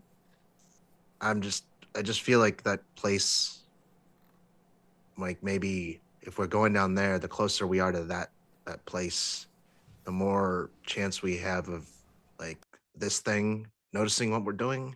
I mean, can't we just make this girl and her boyfriend just come up here, or do we With need all- to be there? With all due Has a respect, point, but we already have its attention. not I just only don't like that, the idea but of that close to it. we do want to be somewhere she's familiar. It'll be far more likely that we will get her to come to our circle if it's a place that her spirit is familiar with. And the cavern, the lighthouse, these are all places that her spirit has been seen, Mm-hmm. that we are aware of anyway. We Do you could think- technically do it here. We have seen her spirit here as well. But I feel like we might have a better chance. I believe the premises here are warded against certain spooky scaries. Yeah, she wants this lantern. Can we just like set it next to the shore and wait for her to come and try to get it? We don't want her to actually have it. That's why we're carrying it on us. I think Yeah. But what about the runes, like what Harold used to keep the things out in the mansion? Can those like keep her from the lantern? They're on the cover of that cavern, and she's been able to leave it. I don't place much faith in those anymore. Now that we have a little more information, my faith is shaken. I think the reason we need to go to this cavern in order to do this is because that is the closest location of her. That is where she is trapped. That is where this thing seems to have focused her. She always appears in the mists on the cliff. Ugh. And I believe there was something about the tide as well, wasn't there? Am I making things up? I want to say there was something about the tide, and the tide would tie in to the cavern. I think, regardless of what we do, as soon as we begin taking action, this thing is going to be aware that we are trying to steal one of its assets. We have to be prepared for that no matter where we do this. We should prepare We have. as much. Oh, okay. Well, I meant more so like, what if we add some of those? I know you don't have faith in the sigil, but what if we add some of those sigils on Enzo's axe? You know, so he Oh, can absolutely. iron, and a little bit of runic magic might help a little. Maybe we get some clothes, some jackets, and get some runes. Just do the most we can, and I can make a nice iron necklace with the chains that I found. I will leave this to Miss Dalloway as the expert in the occult. I have the knowledge, but not the application. I think her expertise would be what's called for in this Well, no, moment. very fair. What do you think, Virginia? What can we do to best prepare? Because we're clearly going to, one way or another, bring something that is going to try to stop this. Think it wouldn't hurt to put the sigils on Enzo's axe. He's already, oh, I don't even know if I know that, had his dealings with ghosts. Yeah. He did on the cliff, yes. Yes, and the runes seem to help. So Well, that's when I ran into him in the cave, the rooms seemed to help. so it couldn't hurt to have those runes around. Okay. So putting them on his axe might be helpful should we encounter anything. Beyond that, we have the herbs, we have the nails, we have I pretty have much everything I can think of. salt, iron nails, a bag of grain, some knotted yarn, mistletoe, lavender, some clove pipe tobacco, a little brick dust. I think that will just about do us. That is a lot of stuff. Yeah. Okay. Well, As I said, I have the knowledge, just not the ability to practically apply it. That falls to the rest of you. well, then it seems like we have our plan. We need to move quickly. Let's do it. Let's Okay, we got this. We can do this. Why don't you, Miss, well, I suppose Doctor, you're the one who knows the runes best. Perhaps you can etch them while Miss Dalloway does something woojy, and I will sit here and read. I put my hand in front of the three of them as if I'm trying to do like those cheesy let's go team things and be like, okay, we know what we're doing. Let's do this. You just get this look. All right. Are you serious?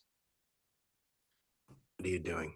I put my own hand on top of it and go, all right, let's go. And then and then I walk away and I like start looking for, ink, parchment, other jackets. I'm gonna use some of my surgical tools to, with Enzo's permission, etch the ruins into the axe. And then just I'm gonna start preparing with the stuff that I can prepare for. Cool. Also, I'm offended, just out of character. I'm incredibly offended by all of you guys that you guys didn't join in on that. That's fucked up.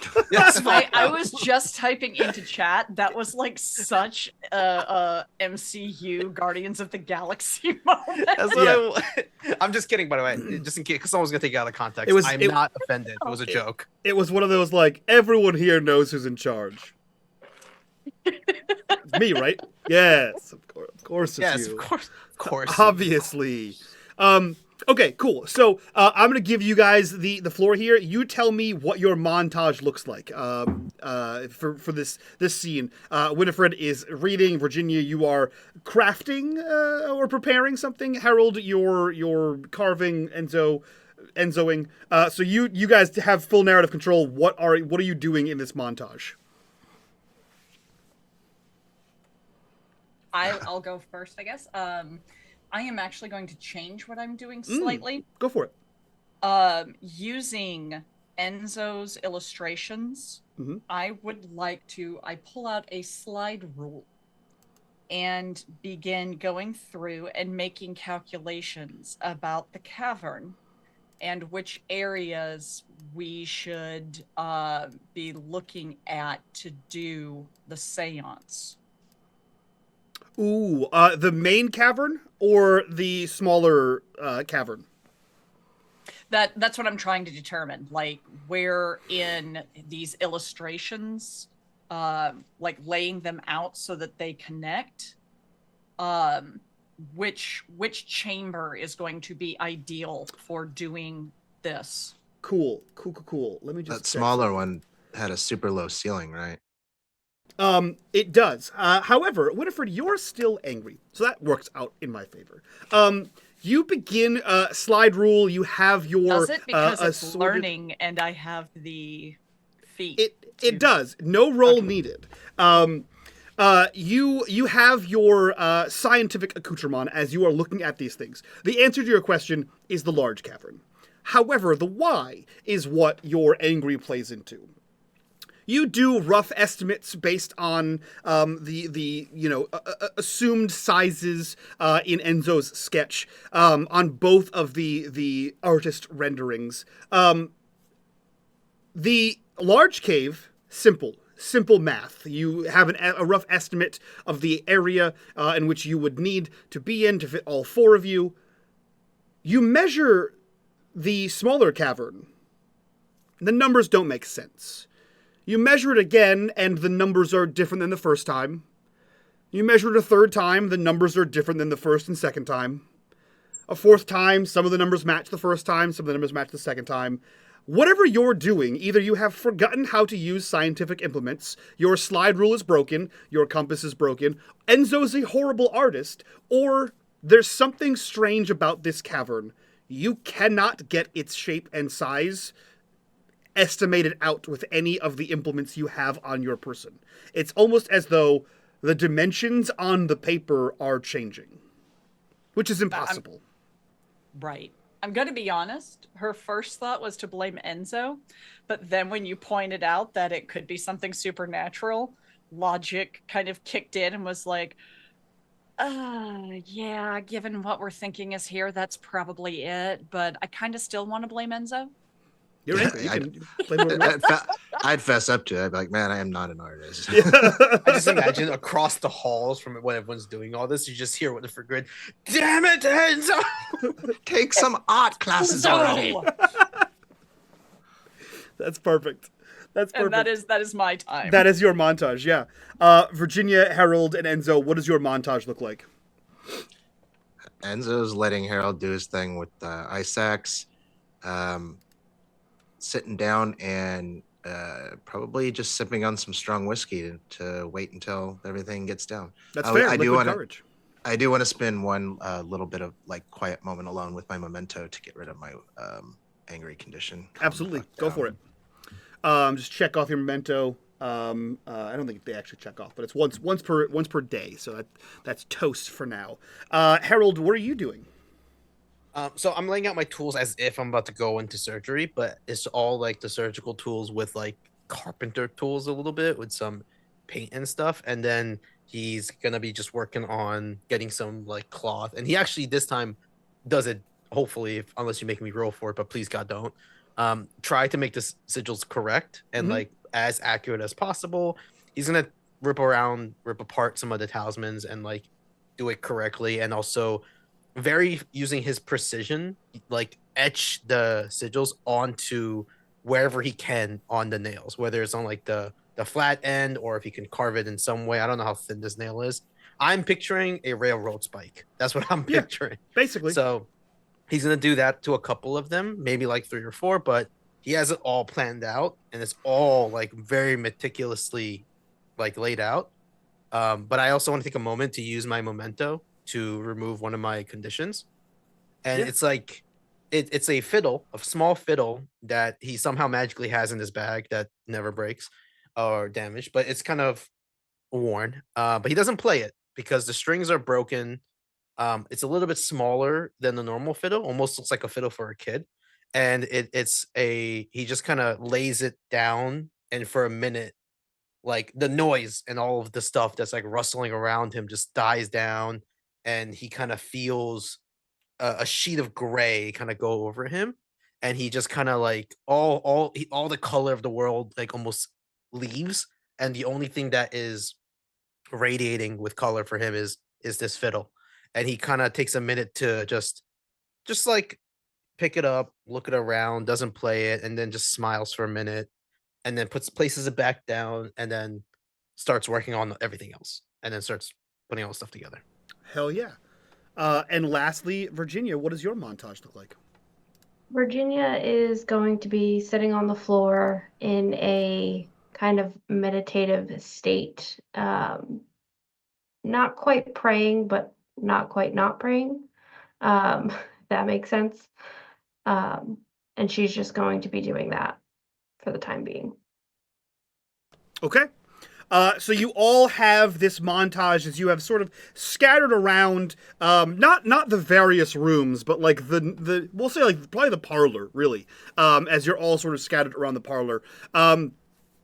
And you all wrap up. Harold, you finish carving things. You get to put your implements away. The sound of your implements draws Virginia's attention away from her spiritual practice.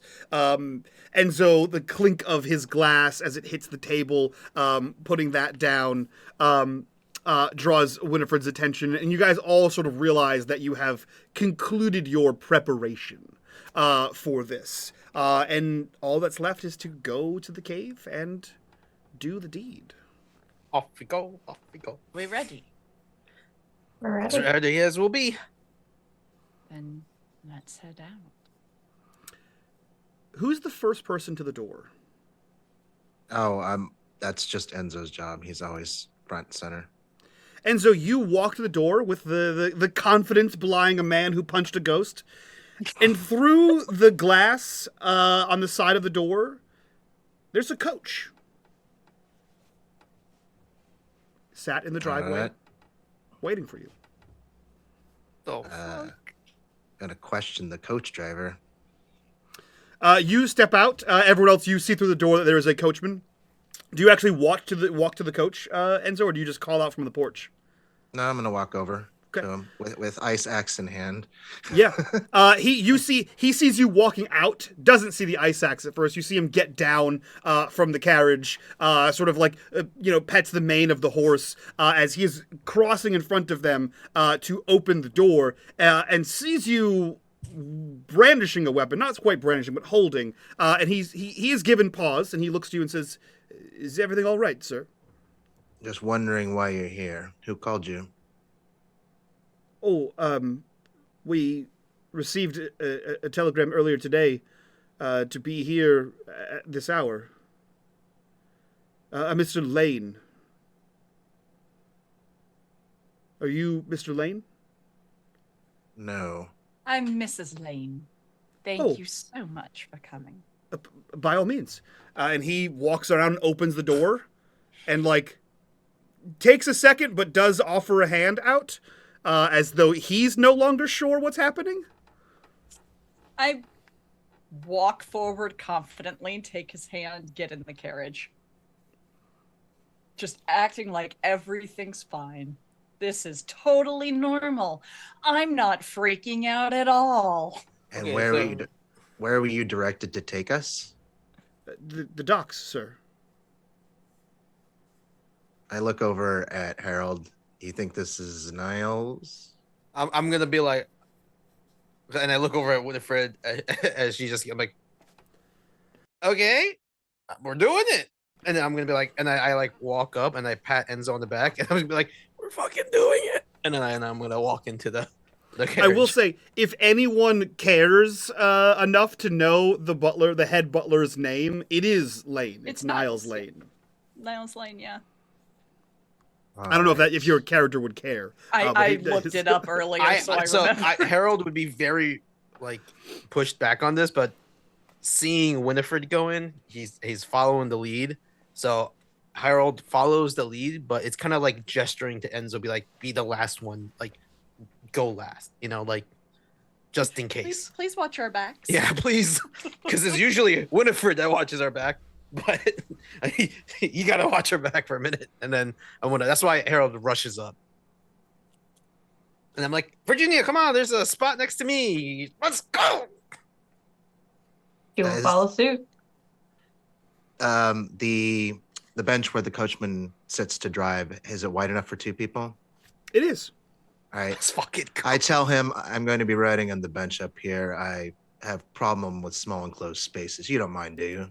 As I have my ice axe over one shoulder. The trepidation that the group has is mirrored by this coachman, who is maybe in his mid-20s, who looks to you holding an axe and says, no, sir. Good. Let's get moving. What a power play. He walks back around, climbs up, and you see the most nervous coachman ever crack the whip, and the horses begin to trot off. And you can see whatever happens in the carriage. Enzo, you see several times he cracks the whip and looks over to you, and you see him open his mouth and then close his mouth, and then just sort of hit the reins, and then he looks to you again, looks down at the axe, opens his mouth, closes his mouth, and just continues as if he was trying to make small talk, but realized there's an axe-wielding madman next to him in the stagecoach, and he's just silence is the game for this man. He's about to become the second mystery game. Yeah. Yeah, I feel like this guy is a PC in another game. It just ran into Yeah. PCs. He's like, He what is, the he fuck is is the most happening? unfortunate PC. Yeah. You know what's it's his birthday too. Yeah. Man, that's just No, he's 2 days away from retirement. Retirement. he's Yeah. 2 days away from poor guy. He actually got a promotion from coachman to working in the office. This is his last job. I'm just gonna keep my eyes open the whole time we're moving to make sure we don't get ambushed. Basically. Yeah. You pass through. Obviously, it's dark. The road down to New Arkham. You do see that there is mist. You see off to the left as you are riding down. There is the cliff. The cliff that Harold had a run-in with. You see the waves break below. You see a mist sort of rolling off the sea, and corruption bar number 2 will come into play here since you're outside the carriage and you can see this. You see that the tide has rolled in, Enzo. No. Tide has rolled in. You will now have less space in the cavern, and that will get worse and worse as the time goes on. The 5 of you and this coachman, trundle your way towards the town. Eventually you do see a lone oil lamp still lit. Just enough to glisten off of the cobblestones as he makes his way into town and straight to the docks. He stops the carriage and sort of almost questioningly looks to Enzo. He seems to be unsure if he should be getting down and continuing to fulfill his coachman duties, given that you're there and you also have an axe out. So he kind of looks to you and he says, your destination, sir, do you need anything? No, I think we're good.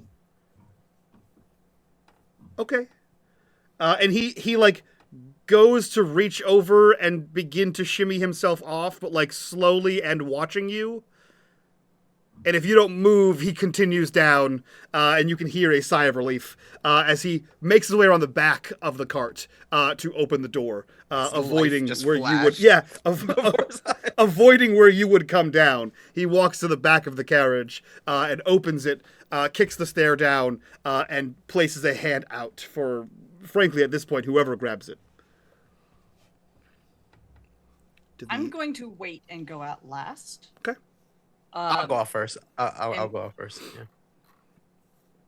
Okay. You take it. Do you take his hand? Yeah, I take his hand. I'm like, oh, thank you. He just lets it happen, and you feel his hand shake a little bit as he does so. My hand is incredibly sweaty and palmy and like just disgusting. Perfect. And a little bloody. You see it stains his glove as he just puts a hand out for Virginia to come down as well. Virginia? Oh, yeah. Yeah, Okay. I take that hand. He brings you out of the carriage, and again, for Winifred, you said you wanted to be the last one? Yes. And I will take his hand, and when I get out... what is your name? Thomas. My friends call me Tommy. Oh, Harker. no! Harker is my name. Mr. Harker. Thank you so much for coming and getting us. I'm so glad that my dear Niles was able to arrange it. This is for your troubles, and I'll give him a tip. And would you do me a favor and ask the service to let Niles know that we were safely delivered, and I look forward to seeing him tomorrow. Yeah, of course we can. I'll leave a note. Do you need me to stay here? I don't believe we do.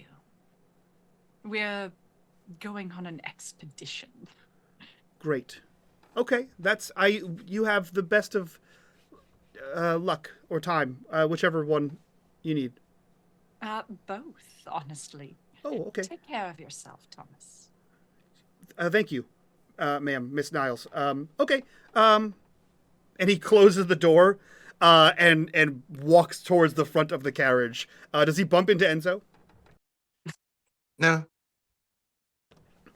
He's still there. In my mind's eye, he like closes the door and spins around, Yeah. and Enzo's like right there, and he just face plants into Enzo's chest. That or he makes his he looks down the whole way around the horse and then climbs up and then just sees Enzo still sitting there and it's like, oh, Ooh. sir. Not. I'm probably scouring around to because we're gonna need to get a vehicle to get across the water. So. It is trudgeable. You can walk. It'll just be up to the calves. Is the cliff on the mainland or the island? The cliff is on the mainland. It's underneath the Oh, lighthouse. okay. It's underneath the lighthouse on the thingy. No, it's the lighthouse. It's on the is an mainland island. across from the lighthouse. Oh. Yep. But you have to get Ah. into the tide has rolled in, so there's no more beach to walk on. It's underwater. Oh, I it's see. water. So you'll have to just get a little wet. Oh, damn it. I'm gonna get Oh, water in my tragedy. socks. Tragedy. Get high boots. All right, listen up, Dr. Saggy Bridges. Actually, I'm wearing so- sandals, thank you. Gross. The ones that go between your toes. So. Oh, I hate you on a With fundamental socks on. out-of-game just saying. level. With Just socks on. straight up Birkenstocks. Yeah. I throw Harold out to sea. Ironically, that's it. The ghost is appeased, and that's how you. That was the ritual, guys. Shit, Human we won. sacrifice. Sorry, Paul. Yeah. That's fair. I would do the same thing. Turns out, shit, guys, how'd you figure it out? The Tommy and his carriage get out of there as quickly as possible. In fact, you've never seen a carriage move that quickly. 90-degree turn. You guys head out towards the docks proper. You do all see that the tide has begun to roll in. It's not rolled in fully, but is enough that the rocky shoreline is now wet. Probably at the shoreline ankle high, but the tide will continue to roll in over time. What do We gotta do this quick. Yes, we do. Do you head So in? I hope Niles gets the message. Who the fuck is Niles? I hope Niles is okay. Nigel. Nigel. Are they the same people? His name is actually Niles. He has a Oh. twin Niles brother. Lane. Oh, that explains so much. Okay. All right. Let's go. Let's do this. Let's have a formation here just in case. I As assume Enzo's going first. but quick question: as Yeah. somebody who's lived here for quite some time, would I know how high the tide is going to get? I mean, is It this something once we go out, we're not coming back, sort of a thing? It should Watery not too? fill the cavern. It will only make it inconvenient. You recall in your strange doings in the cavern, it got about waist high. That's probably about as high as it will get in that area. Okay, but it's still traversable to get out and back. Yeah. You're not going That's to all get I'm trapped in concerned. there. Yeah, and it'll be like, oh look, we're slowly drowning in a cavern. This is fun. Yeah. It's fine. I've It's got fun. tea. Oh my god, an underwater Enzo ghost battle. That's sick. That's what he happened. That was what happened I'm last here for episode. it. True. No, okay. but he was only he was like, Yeah. I want he was full wading. underwater. You know what I mean? Like we want fully submerged Enzo ghost battle. Okay. Submariner ghost battle. Perfect. Yes. Maybe uh, inside a whale. It looks like, what is it? Jonah, the whale? Yes. Just eating like Pinocchio. Or Mariner's Revenge song. Yeah. The four of you make your way towards the cave, the entrance of which yawns before you. The cave's maw dripping with seawater and malice. The air grows colder with each step, carrying the acrid scent of salt and decay. Water laps at your feet, rising and falling with the tide, and the walls are slick with a film of algae that shimmers faintly in your lantern's light. Strange, unnatural runes glimmer on the walls, pulsing faintly as if alive, responding to your presence. The sound of your footsteps echoes, but so too does something else. A faint, rhythmic sound like distant, sorrowful wails. You all stand in the mouth of the cave. What are you doing? not it.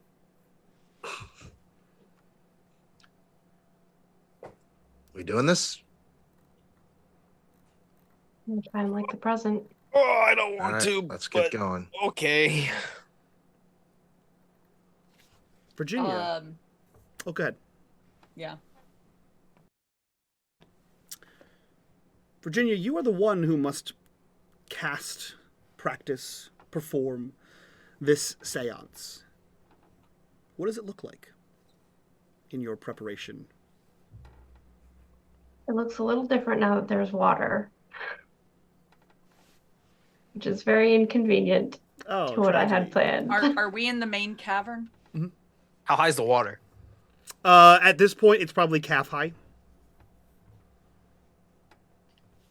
Do you need surfaces to put candles on or anything like that? I think we're gonna do without the candles, considering the water.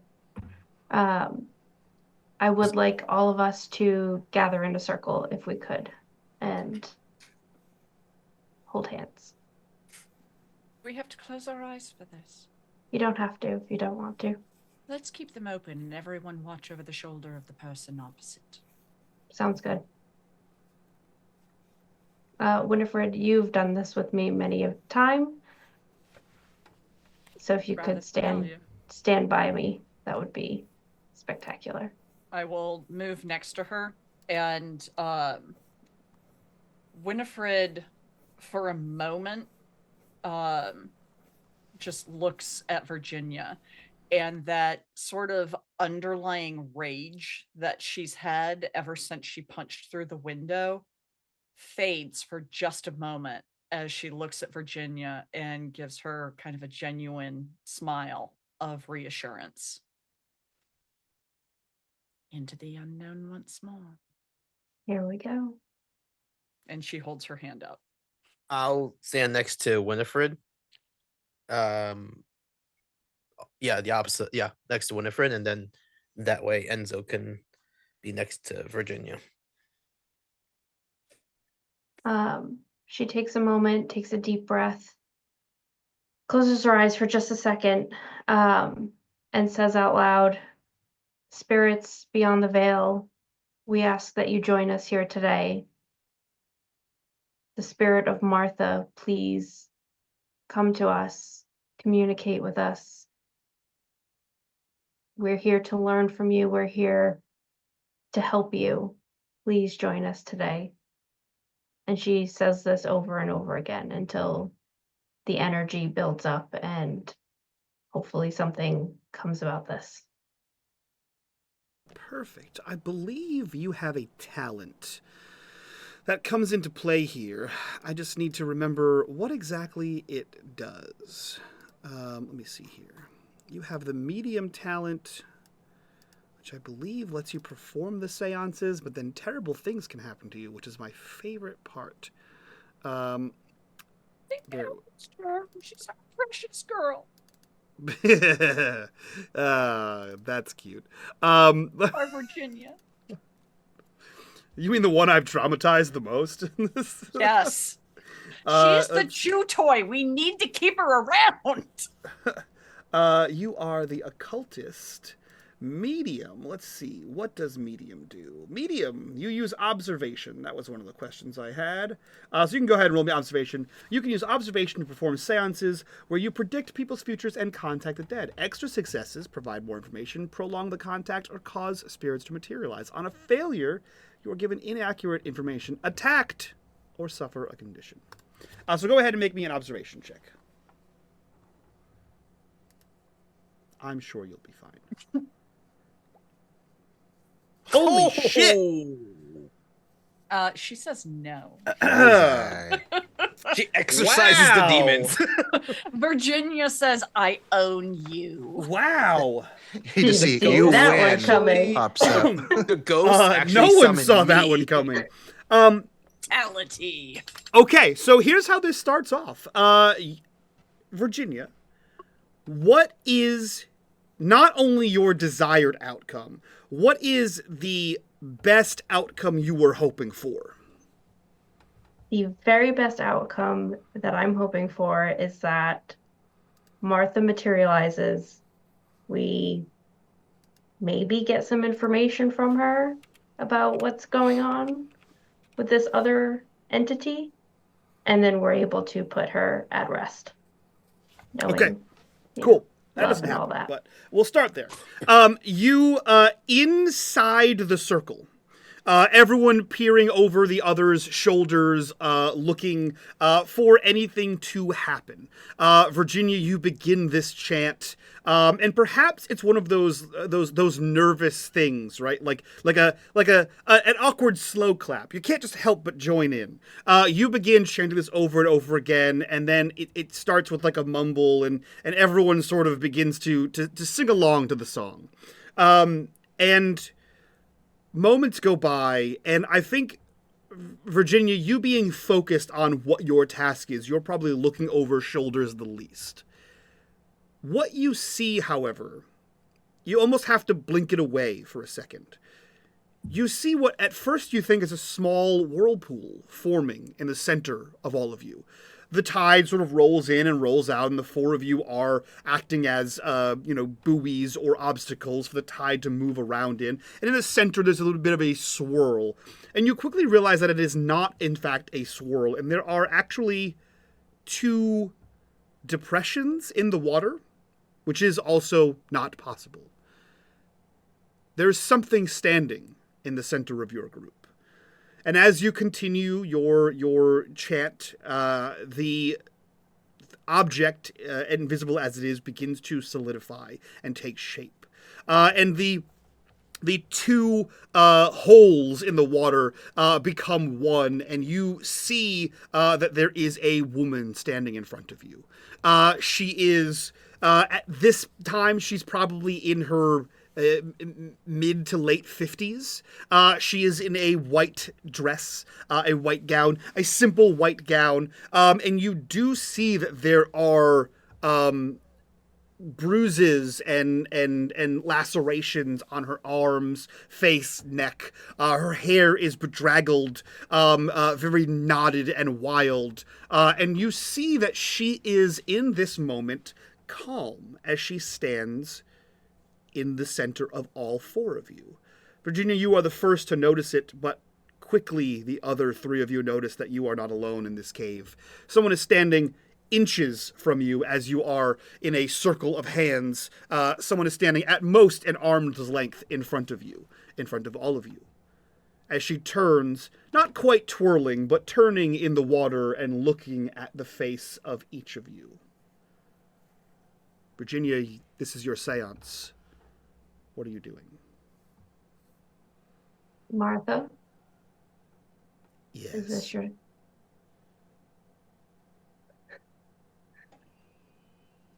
Thank you deeply for joining us today. We're here to help you, should you let us. You cannot undo what has been done. Bring me the lantern. We cannot will do call that. him back to me. Robert. She spins in the water. The water splashes up, and she faces you. What do you know of him? I know that you loved him very deeply and that he failed to return to you. It's a heartbreaking thing when you lose someone you love. She is staring daggers into your eyes. But we don't go around putting others through that. So why did you? The lantern lets me call him back. I will be reacquainted with him. But you've been at this for so long and you've yet to call him back to you. I don't care how many souls need to return to these shores. I will find him. That's what I needed to know. Enzo's gonna say something despite himself. We love it. He looks at this person and says, that creature you made a deal with killed your boyfriend, husband, and made sure that he would never return, so that you were stuck in this cycle. Roll me... Bullshit roll. Yeah. Go ahead and roll me manipulation. Oh, that's gonna go real well.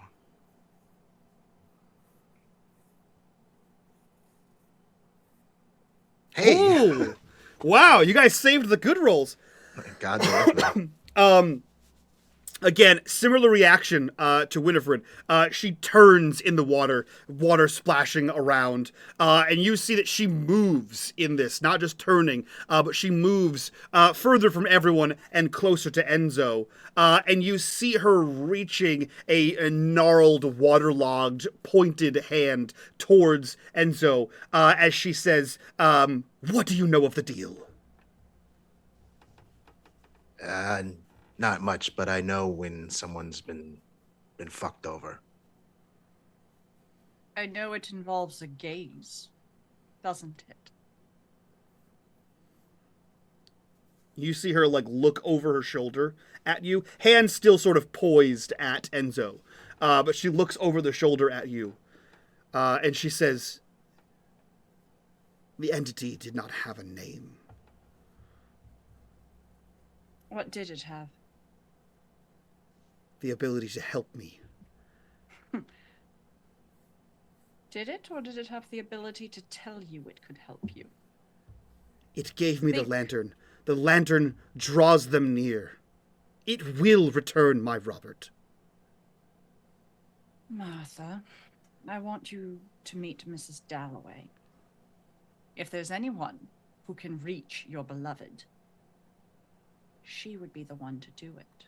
Perhaps she would be willing to do so in exchange for some knowledge about this patron of yours. Is this true? And she turns to face you. I can certainly try to contact him. Who has the lantern? Miss Dalloway, I I think I took it. Yeah. Okay. You see her glance to wherever you are holding it, or wherever you have it. I wouldn't recommend it. If you can conjure my lost Robert, then do so, witch.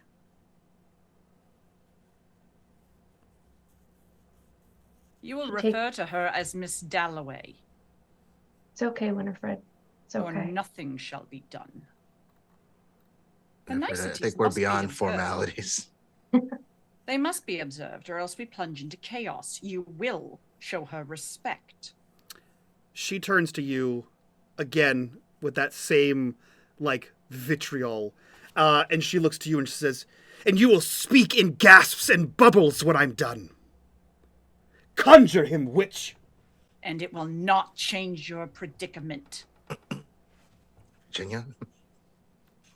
She's going to ignore Winifred for a moment here and ignore what's going on, and she's going to close her eyes and start using her psychic feelings to reach out to the spirit of Robert. And you just hear her say, "Robert, if you're there, please commune with me. Show me that you're here. Come forward."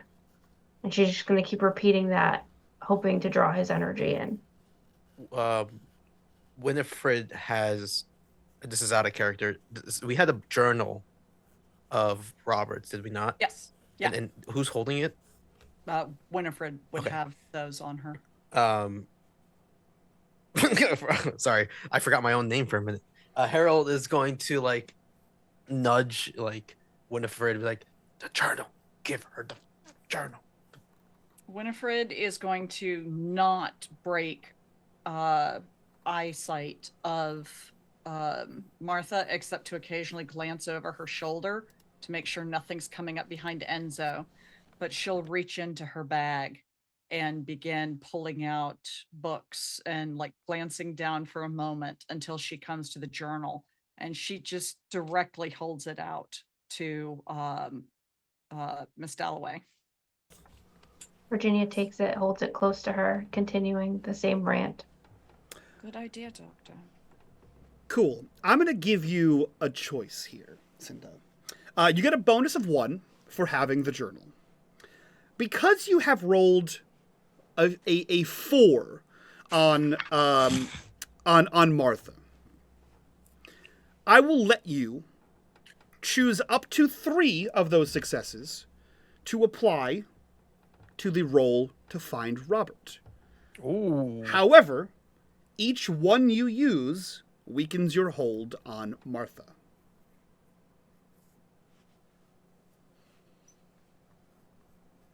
Sorry. Forgot it wasn't me. Remember, you can still push too, so. That's true. I want to go with 2 of them. Okay. Okay. So you have a bonus from the journal, and you have 2 additional bonus die from weakening your grasp on Martha. So this is observation. This would be observation, yes. So 3.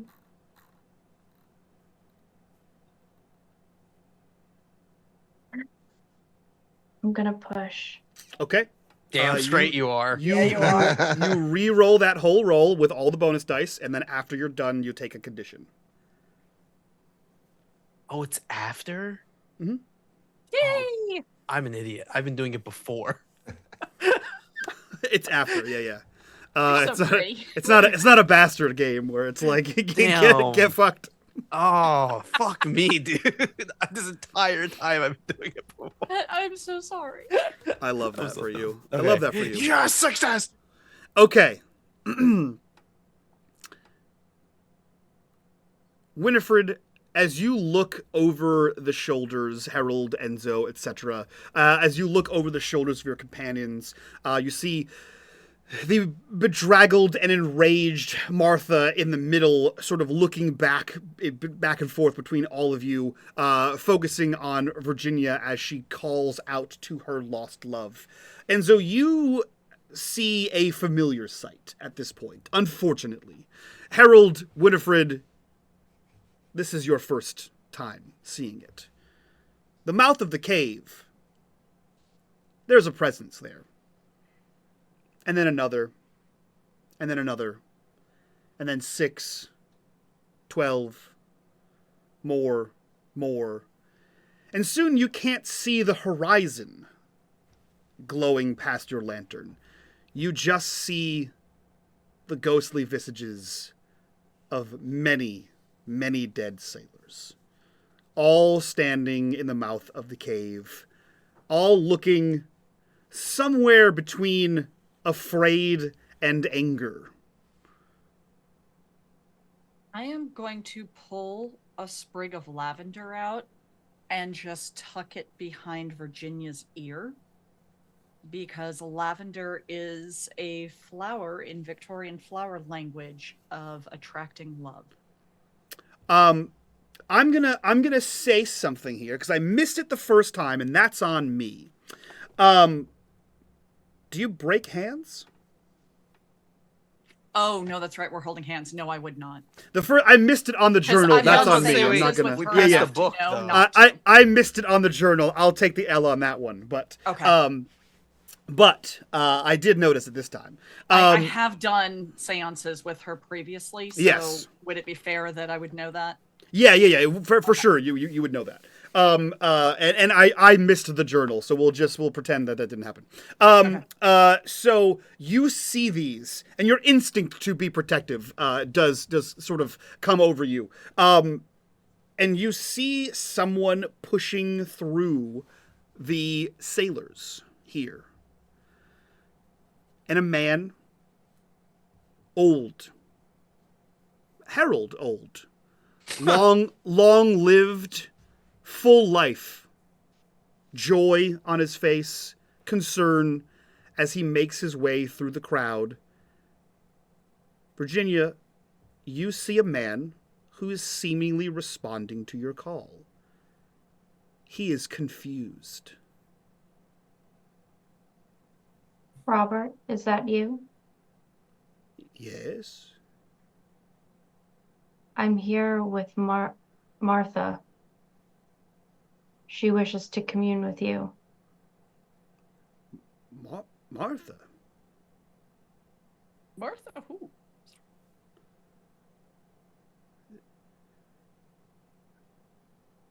From... Yes. Martha? And you can see that he's not talking to you. He is talking to the person that is standing in front of you. And you see that she almost changes from this waterlogged spirit of vengeance. And you see almost a softer palette sort of wash over her as she looks at this old man. And she reaches this hand that had been like gnarled and in Enzo's face, and she sort of reaches it softly just past your just past the circle, and you see outside of the arms of the circle, her hand sort of fades away, and she calls out and says, "Robert, you have returned to me. Returned to you. Returned where? Who are you?"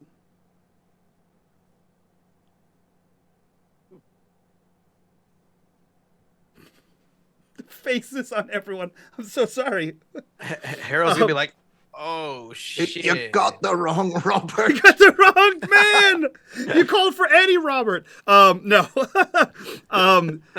You see, immediately that same that same palette that washed over her is gone. Rage fills as she turns back to you, Virginia, and she says, "What have you conjured?" I've only summoned what I could of Robert. Perhaps he has moved on, found peace. What do you think that entity would do to keep you in its clutches, collecting spirits for it? Do you think it would erase your memory from the mind of your former lover? Impossible. Impossible. Perhaps it's tucked away then, and you simply need to remind him. Speak to him fondly. Miss Dalloway, you feel a hand on your shoulder from behind you. A comforting hand. The presence of the hand triggers your olfactory senses, and you smell a cologne or a musk that you know to be one worn by Charles. Is that correct? Yes. One worn by Charles. And unfortunately, Virginia, as it is when you have spoken to him before, his voice does come, and any comfort that would have been received from it is quickly issued by the gurgles that are followed by every word. He died of old age, are the words that are spoken to you. You didn't die at sea. No. How did you die, Robert? What was your life like? It was a wonderful affair. We finished our last port of call in Spain, and I met a woman. I had 2 children. We have a small villa. I captained a ship. And he seems to be joyed telling you his story. He seems to be unaware of what transpired in his absence. And you have no recollection of Martha. Where is this?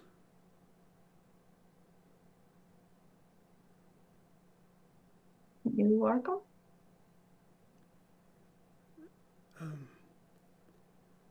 New Arkham was a port of call on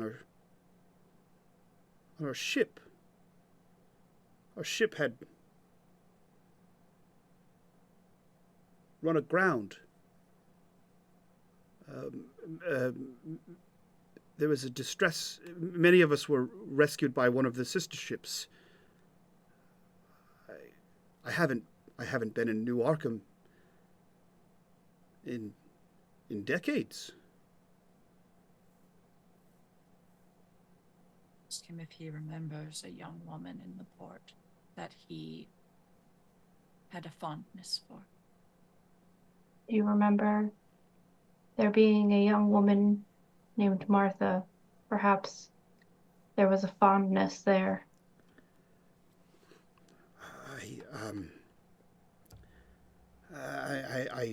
Any young woman, not just Martha. There was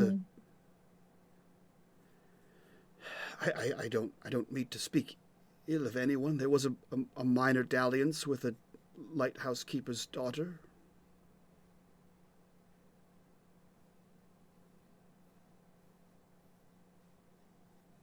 Perhaps then her love was not.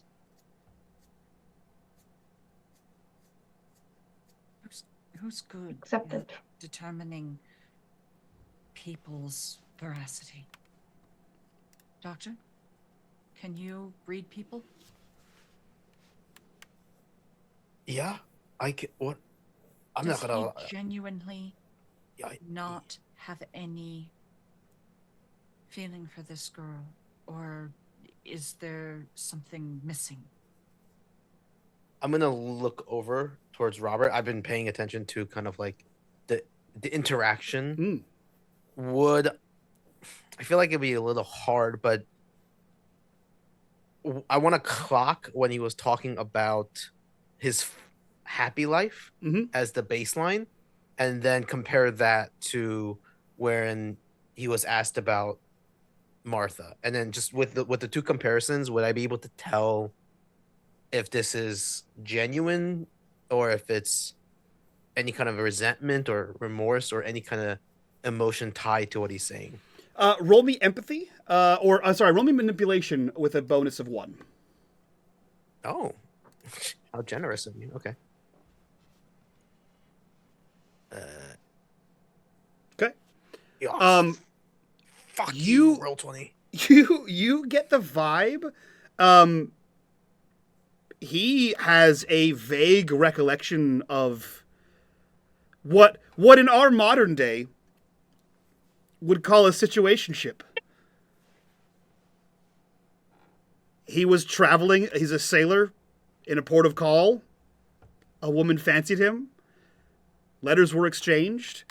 But from what he's saying, they traveled across the ocean. So from New England to Europe is months at a time. I like lean over to Winifred and I just go, this guy's a dick. Yeah, I think this is unfortunate, but yeah, I think I don't think he's a nice guy. There's no deception from what I can tell. This is awkward.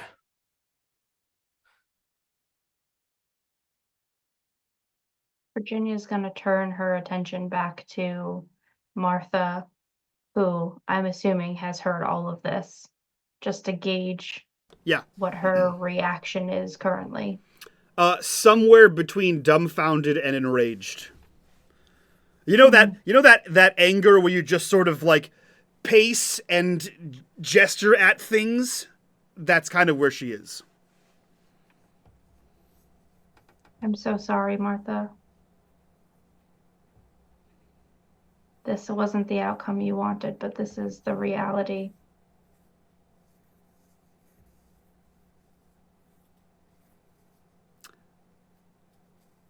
Hard when you mean nothing to them. When you find that out, it's devastating. And I'm so sorry. Virginia. I'm so very sorry.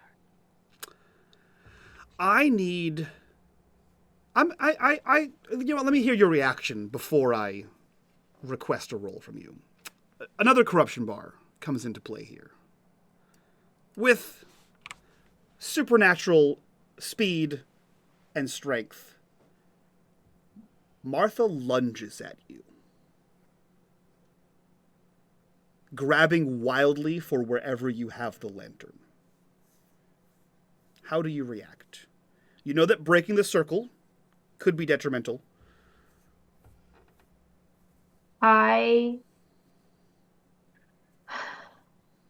She would risk it. She would break the circle and grab the lantern first. Okay. In that case, if the circle's broken, it's hammer time. I'm gonna axe that bitch. It's hammer time. Okay. Fuck.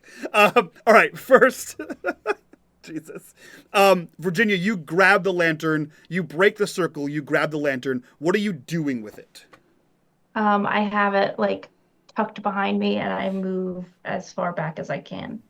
Okay, so you have it behind you. She lunges towards you, and she is wrapped around your waist. So you have one hand or both hands, how many ever hands you want, on the lantern, and she is grabbing at the handle and trying to like wrest it from you. You don't feel any weight of her on you because she's incorporeal, but you do feel like the violent shake as she is doing this. Enzo, I will get to you in 1 second. Winifred, Harold, and Enzo, you all see the light out behind Virginia. As soon as Martha lunges and grasps onto this, it begins to glow. filling the cavern with this eerie blue-green light. It sort of shimmers through the water, bounces off the cave walls, and you see all of the ethereal sailors in the back react to this. In a negative way, mostly. What are the three of you doing? Enzo, I know you're bringing down the hammer. Harold and Winifred, what are you doing in this moment? Go first, Harold. Go ahead. How much time would you say I have to like assess the situation? That would be your turn. Okay, I think I would trust Enzo to handle whatever's going on there, knowing that there is a fucking wall of, angry spirits that probably just got slapped with some negative energy. I think out of my bag, I would take out one of the jackets that has the ruins on it, and I would try to build like a wall between us and the mouth of where those spirits are. Okay. And what I would do is, in both hands gripping the jacket, and in my palms would have two of the nails. Okay. And I would as much as I can, like a bear trying to scare people. Make yourself bigger than the bear. I'm trying to dare the bear, and I'm trying to make myself bigger than the bear. Okay, I like that. So you're trying to make a wall, like make a barricade. But I would definitely try to I'm gonna try to rush the wall. Okay, so you're gonna move towards the mouth of the cave. Okay. Yeah. Winifred? And I think it's gonna be a little weird, and I don't know if I can accomplish it in one turn, but I'm gonna go ahead and let you know what I want to do. Yeah. All right, so there's still tobacco in my pipe. Yeah. I want to grab the lavender, shove it in on top of the pipe tobacco,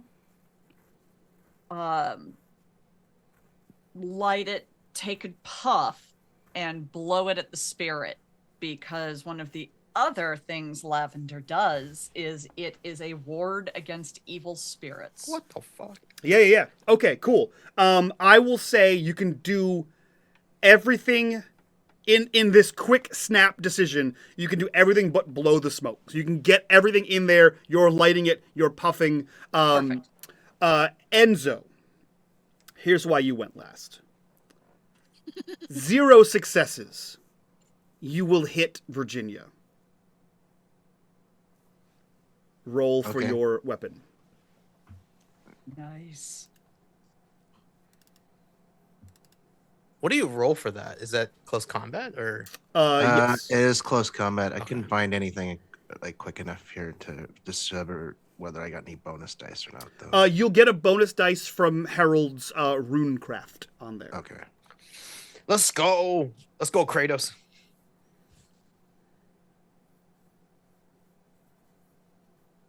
Do it. I am pushing it. Okay, go for it. Oh, I am going to be exhausted from Okay. this whole affair. Oh, you wait before you roll. You check the yeah. condition afterwards. yeah! Don't pull a Paul. Oh, Yeah. whoopsies. Yep, I got you. I That's happen my to new have your mantra. character sheet open. Oh, There we there he go. is. There he is. Okay. Good Thank push. This Okay, is the cool, role that cool. mattered. This is the role that mattered. Cool. I didn't want you to kill Virginia here, but the dice Oops. fall where they may. Does that mean I lose my job? No, the society hired you, not Virginia. You're fine. You have Occupational one hazard, job, you know? Enzo. Yeah. Okay. That is not going to kill a ghost. However, I will give you an option, Enzo. Do you want to damage the ghost? Do you want to draw the attention of the ghost? Or do you want to get the ghost off of the lantern? Off the lantern, primarily. Okay, cool. So damage still happens, but I want to know if you're trying to. So, Virginia, you feel this tug of war that's happening around you.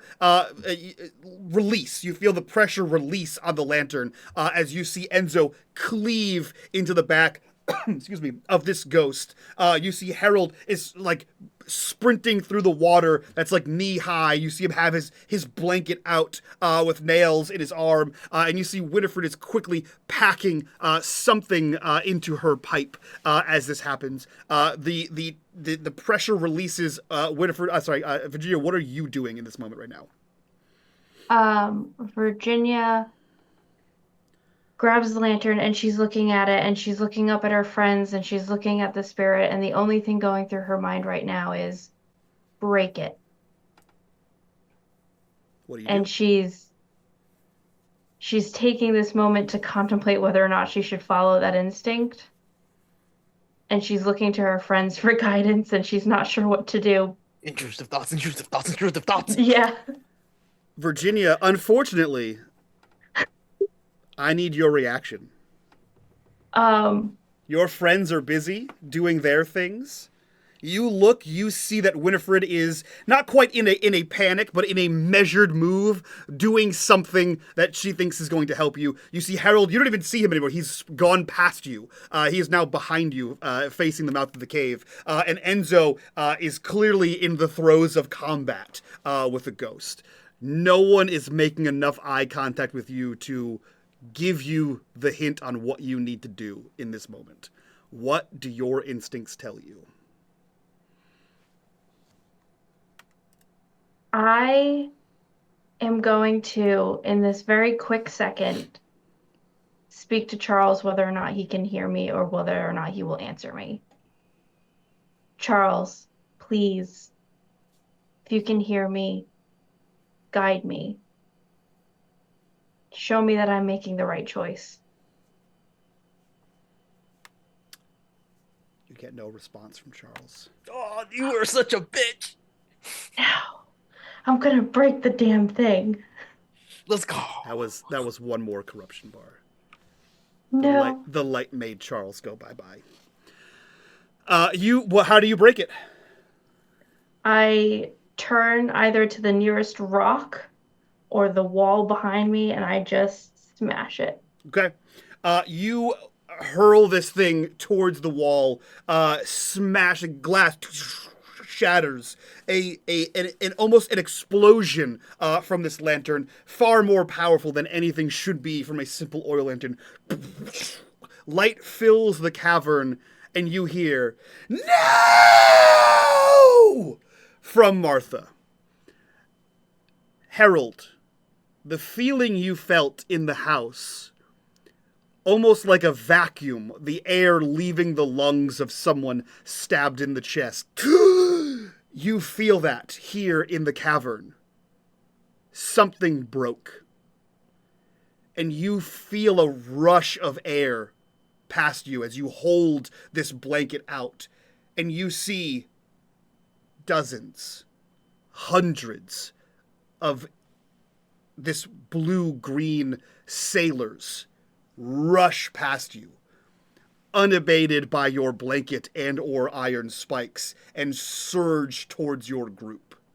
Winifred, you blow out this plume of lavender and tobacco. Enzo, you reel back as you see this horde moving towards you, swinging as hard as you possibly can as you watch them converge on Martha, dragging her under the water.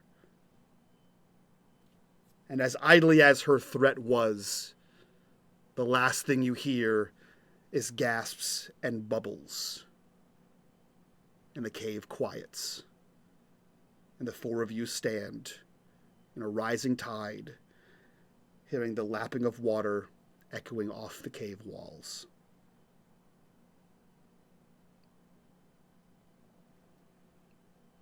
Did we do it? Winifred doesn't say anything, but she starts moving deeper into the cavern looking for that small chamber. Hey, you want to double up on tonight's drama? I need to know. Wait. You head towards the back of the cavern, Yes. perhaps with Enzo's guidance as to where he saw it. And unfortunately, much like in Enzo's strange encounter here, You find no tunnel. What the fuck? Did that to me too. Doesn't want to be found. I'm gonna rush over to Virginia while they're doing that, and do like medical checkup stuff. She is visibly shaking, but otherwise, I would assume uninjured. I'm gonna throw the cloak over her and just be like, "You did good, kid. You did good." She just gives a slight nod, not saying anything, her body like full on frightened and shaking. Where the fuck did those two go?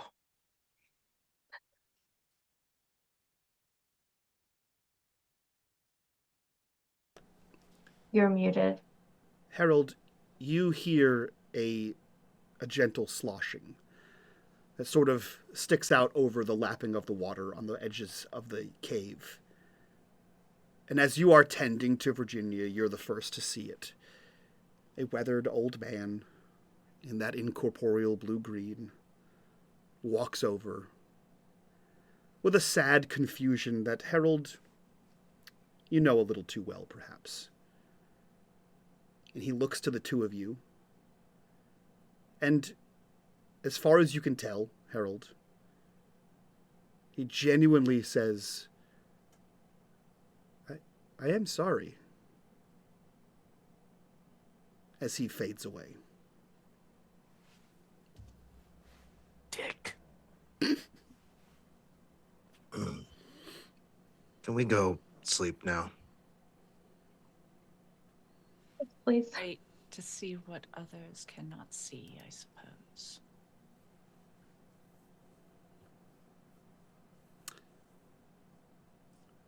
And Red will turn around and start.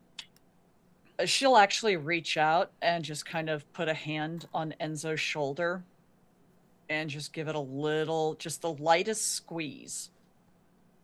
And then kind of pulls it back as if, oh, I don't know if that was the right thing. Is that how you human? And then she'll start walking back to the other in the group. Oh shit, we got another spirit. Or a fae or something. Okay. Look, let's get the fuck out of here before more shit shows up. How's that lantern doing? Do we see the lantern anywhere? Pieces. You see the remnants of what Virginia's holding. I would just like to point out that the first thing I suggested that was we smash that thing. Yes. Very good, Mr. Enzo.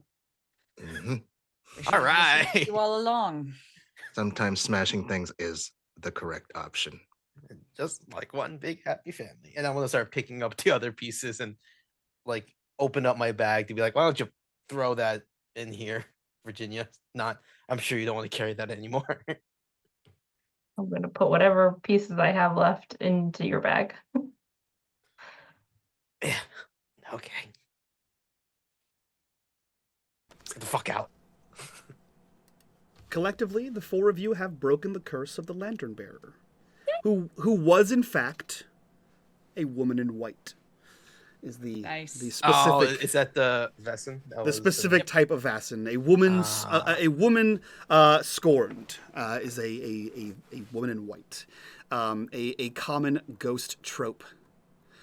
I would just like to say I hope the next mission is to go find whatever's Robert and fucking exercise his ass and just fuck him. Okay, just saying. Oh yeah, no, fuck that guy especially. Fuck him. Just saying. He's got a girl in every port. Healthy sailors. He's just a sailor. No, we'll talk about this later. But fuck that guy. Just saying, fuck him. Truly. Perfect. As our little epilogue here, as you return to Covencrest Manor, under a sky heavy with storm clouds, the distant rumble of thunder rolling over the cliffs, the victory against the Lantern Bearer hangs bittersweet in the air. There is relief, yes, but also an unease, as though something unseen lingers just beyond your reach. The manor feels strangely quiet. the familiar creaks of its ancient wood and the whispering winds through its halls now carrying a sharper edge, as though the house itself is holding its breath. Inside, Niles Lane is waiting, standing near the great fireplace in the drawing room, his stern face illuminated by the flickering flames. He greets you with a solemn nod, his sharp eyes scanning you, noting the toll of your ordeal. Without a word, he gestures to a letter lying on the table. It is sealed with an unfamiliar wax crest, a design of twisting lines that seems to shift slightly under the firelight as though alive. This arrived in your absence, delivered by a courier who left before I could inquire further. I thought it prudent to wait for your return before opening it. The letter. Who is it addressed to? The letter, once opened, contains a single piece of parchment. The handwriting is elegant but hurried, written in ink that gleams faintly in the dim light. The passage reads, "The lantern bearer was only the beginning. The shadows stir across the land, ancient and restless. Your victory has not gone unnoticed. If you value your lives and this world, come to the crossroads at dawn."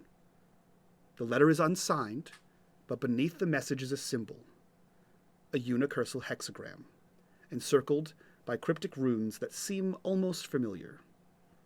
And as you exchange uneasy glances, the fire suddenly flares brighter, casting long, jagged shadows across the room.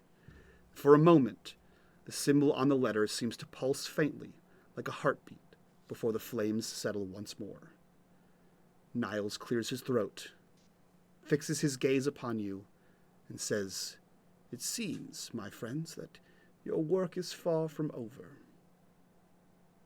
And that's where we conclude Season 1 of The Witching Hour. At dawn. He's not even going to let us get sleep. What is it? It's like, what, 3 a.m. now? Yeah. It's like, There's no sleep. You can take a quick nap. You'll be Dude. fine. cat No nap. sleep till Brooklyn. Cat nap. I'm going to epilogue the epilogue. Enzo is going to drink more, and he's going to, because he knows how to cook, he's going to cook everyone a breakfast. Yeah. Because we're going to get about an hour nap before we got to go meet this whoever. Dickhead. No rest for the wicked. Dude. Hell yeah. All right. That concludes a little bit long of an episode. I apologize, guys. That concludes Season 1 of The Witching Hour, our new Vaesen campaign. This confirms there is a Season 2. We're shooting for sometime in 2025, as long as we align some schedules. So stick around for more information on that. And, harass the cast members about when they can play. Enjoy. No Rest for the Wicked is the title of Season 2, Episode 1. I think that's a good title, actually. I'm gonna write that down. like that. Let's go around, do our outros so we can get the hell out of here, and do a quick after show. We'll start with our resident medium. Cinda, who are you? Where can we find you on the internet, and what are you up to? You can find me at WitchLord3 on Instagram and I think Blue Sky, doing, in real life witchy shit. Hell yeah. Doing those psychic feelies. love the that's about it. Hell yeah. Shifting over to our resident ghost puncher, Jason, who are you? Where can we find you, and what are you up to? My name is Jason. I run Rollmageddon podcast. Usually the usual GM. You can find us on all sorts of social media, Rollmageddon. We're the only one out there, so Google points you straight at us. And we are currently in the middle of doing an Electric State campaign, and that one's going to start releasing next week. Hell yeah. A lot of cool Free League content over there, and also Pathfinder if that's your jam. But mostly the Free League stuff. Go check that out.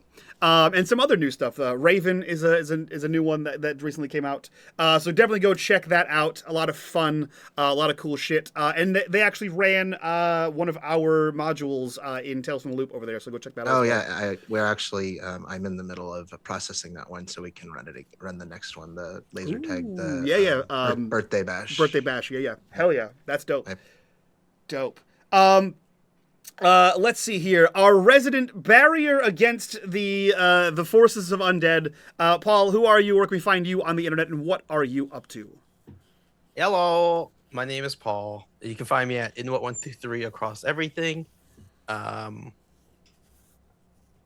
that's about it. I do have some plans for 2025 that I'm going to be doing that is roleplay related, but I don't really want to share too much. So yeah, if you want to learn more, come watch all of Mike's show because there might be hints on it. This is a lie. I'm just trying to get them here, and you might learn more. So Hell yeah, I'll take it. I'll take lies. You can lie. And last but not least, our resident defender and scavenger of all things information here in the world of Vaesen. Katie, who are you? Where can we find you on the internet, and what are you up to? Hello, everybody. Thank you so much for joining us on this wonderful romp. My name is Katie Downey, aka Goblin Katie, and you can find me on all the socials at Goblin Katie. I am doing a couple projects this year. First, on this Sunday, we are going back to live episodes for Players and Book. It's a D&D 5e stream. You can catch us on Twitch here at Players and Book, or you can jump over to YouTube and get all caught up on the VODs. It's a wonderful game, wonderful group, and super excited to start season 2 on Sunday at 8 p.m. Wait, let me think. No, Sunday at 3 p.m. Pacific, 6 p.m. Eastern Standard Time. Hey, I got Hell there. yeah. Hell yeah. Additionally, watch my socials because there is a project coming up with that I have collaborated with a absolutely wonderful individual on, and we will be announcing it very soon. So check it out on my socials. Blue Sky is the best. Goblin Katie. Thank you so much for letting me be a part of this amazing game and play with all of you ridiculous and wonderful people. Super fun campaign. I'm looking forward to more in season 2. But that's it from us. We will see you guys next time. So from all of us to you guys, bye-bye.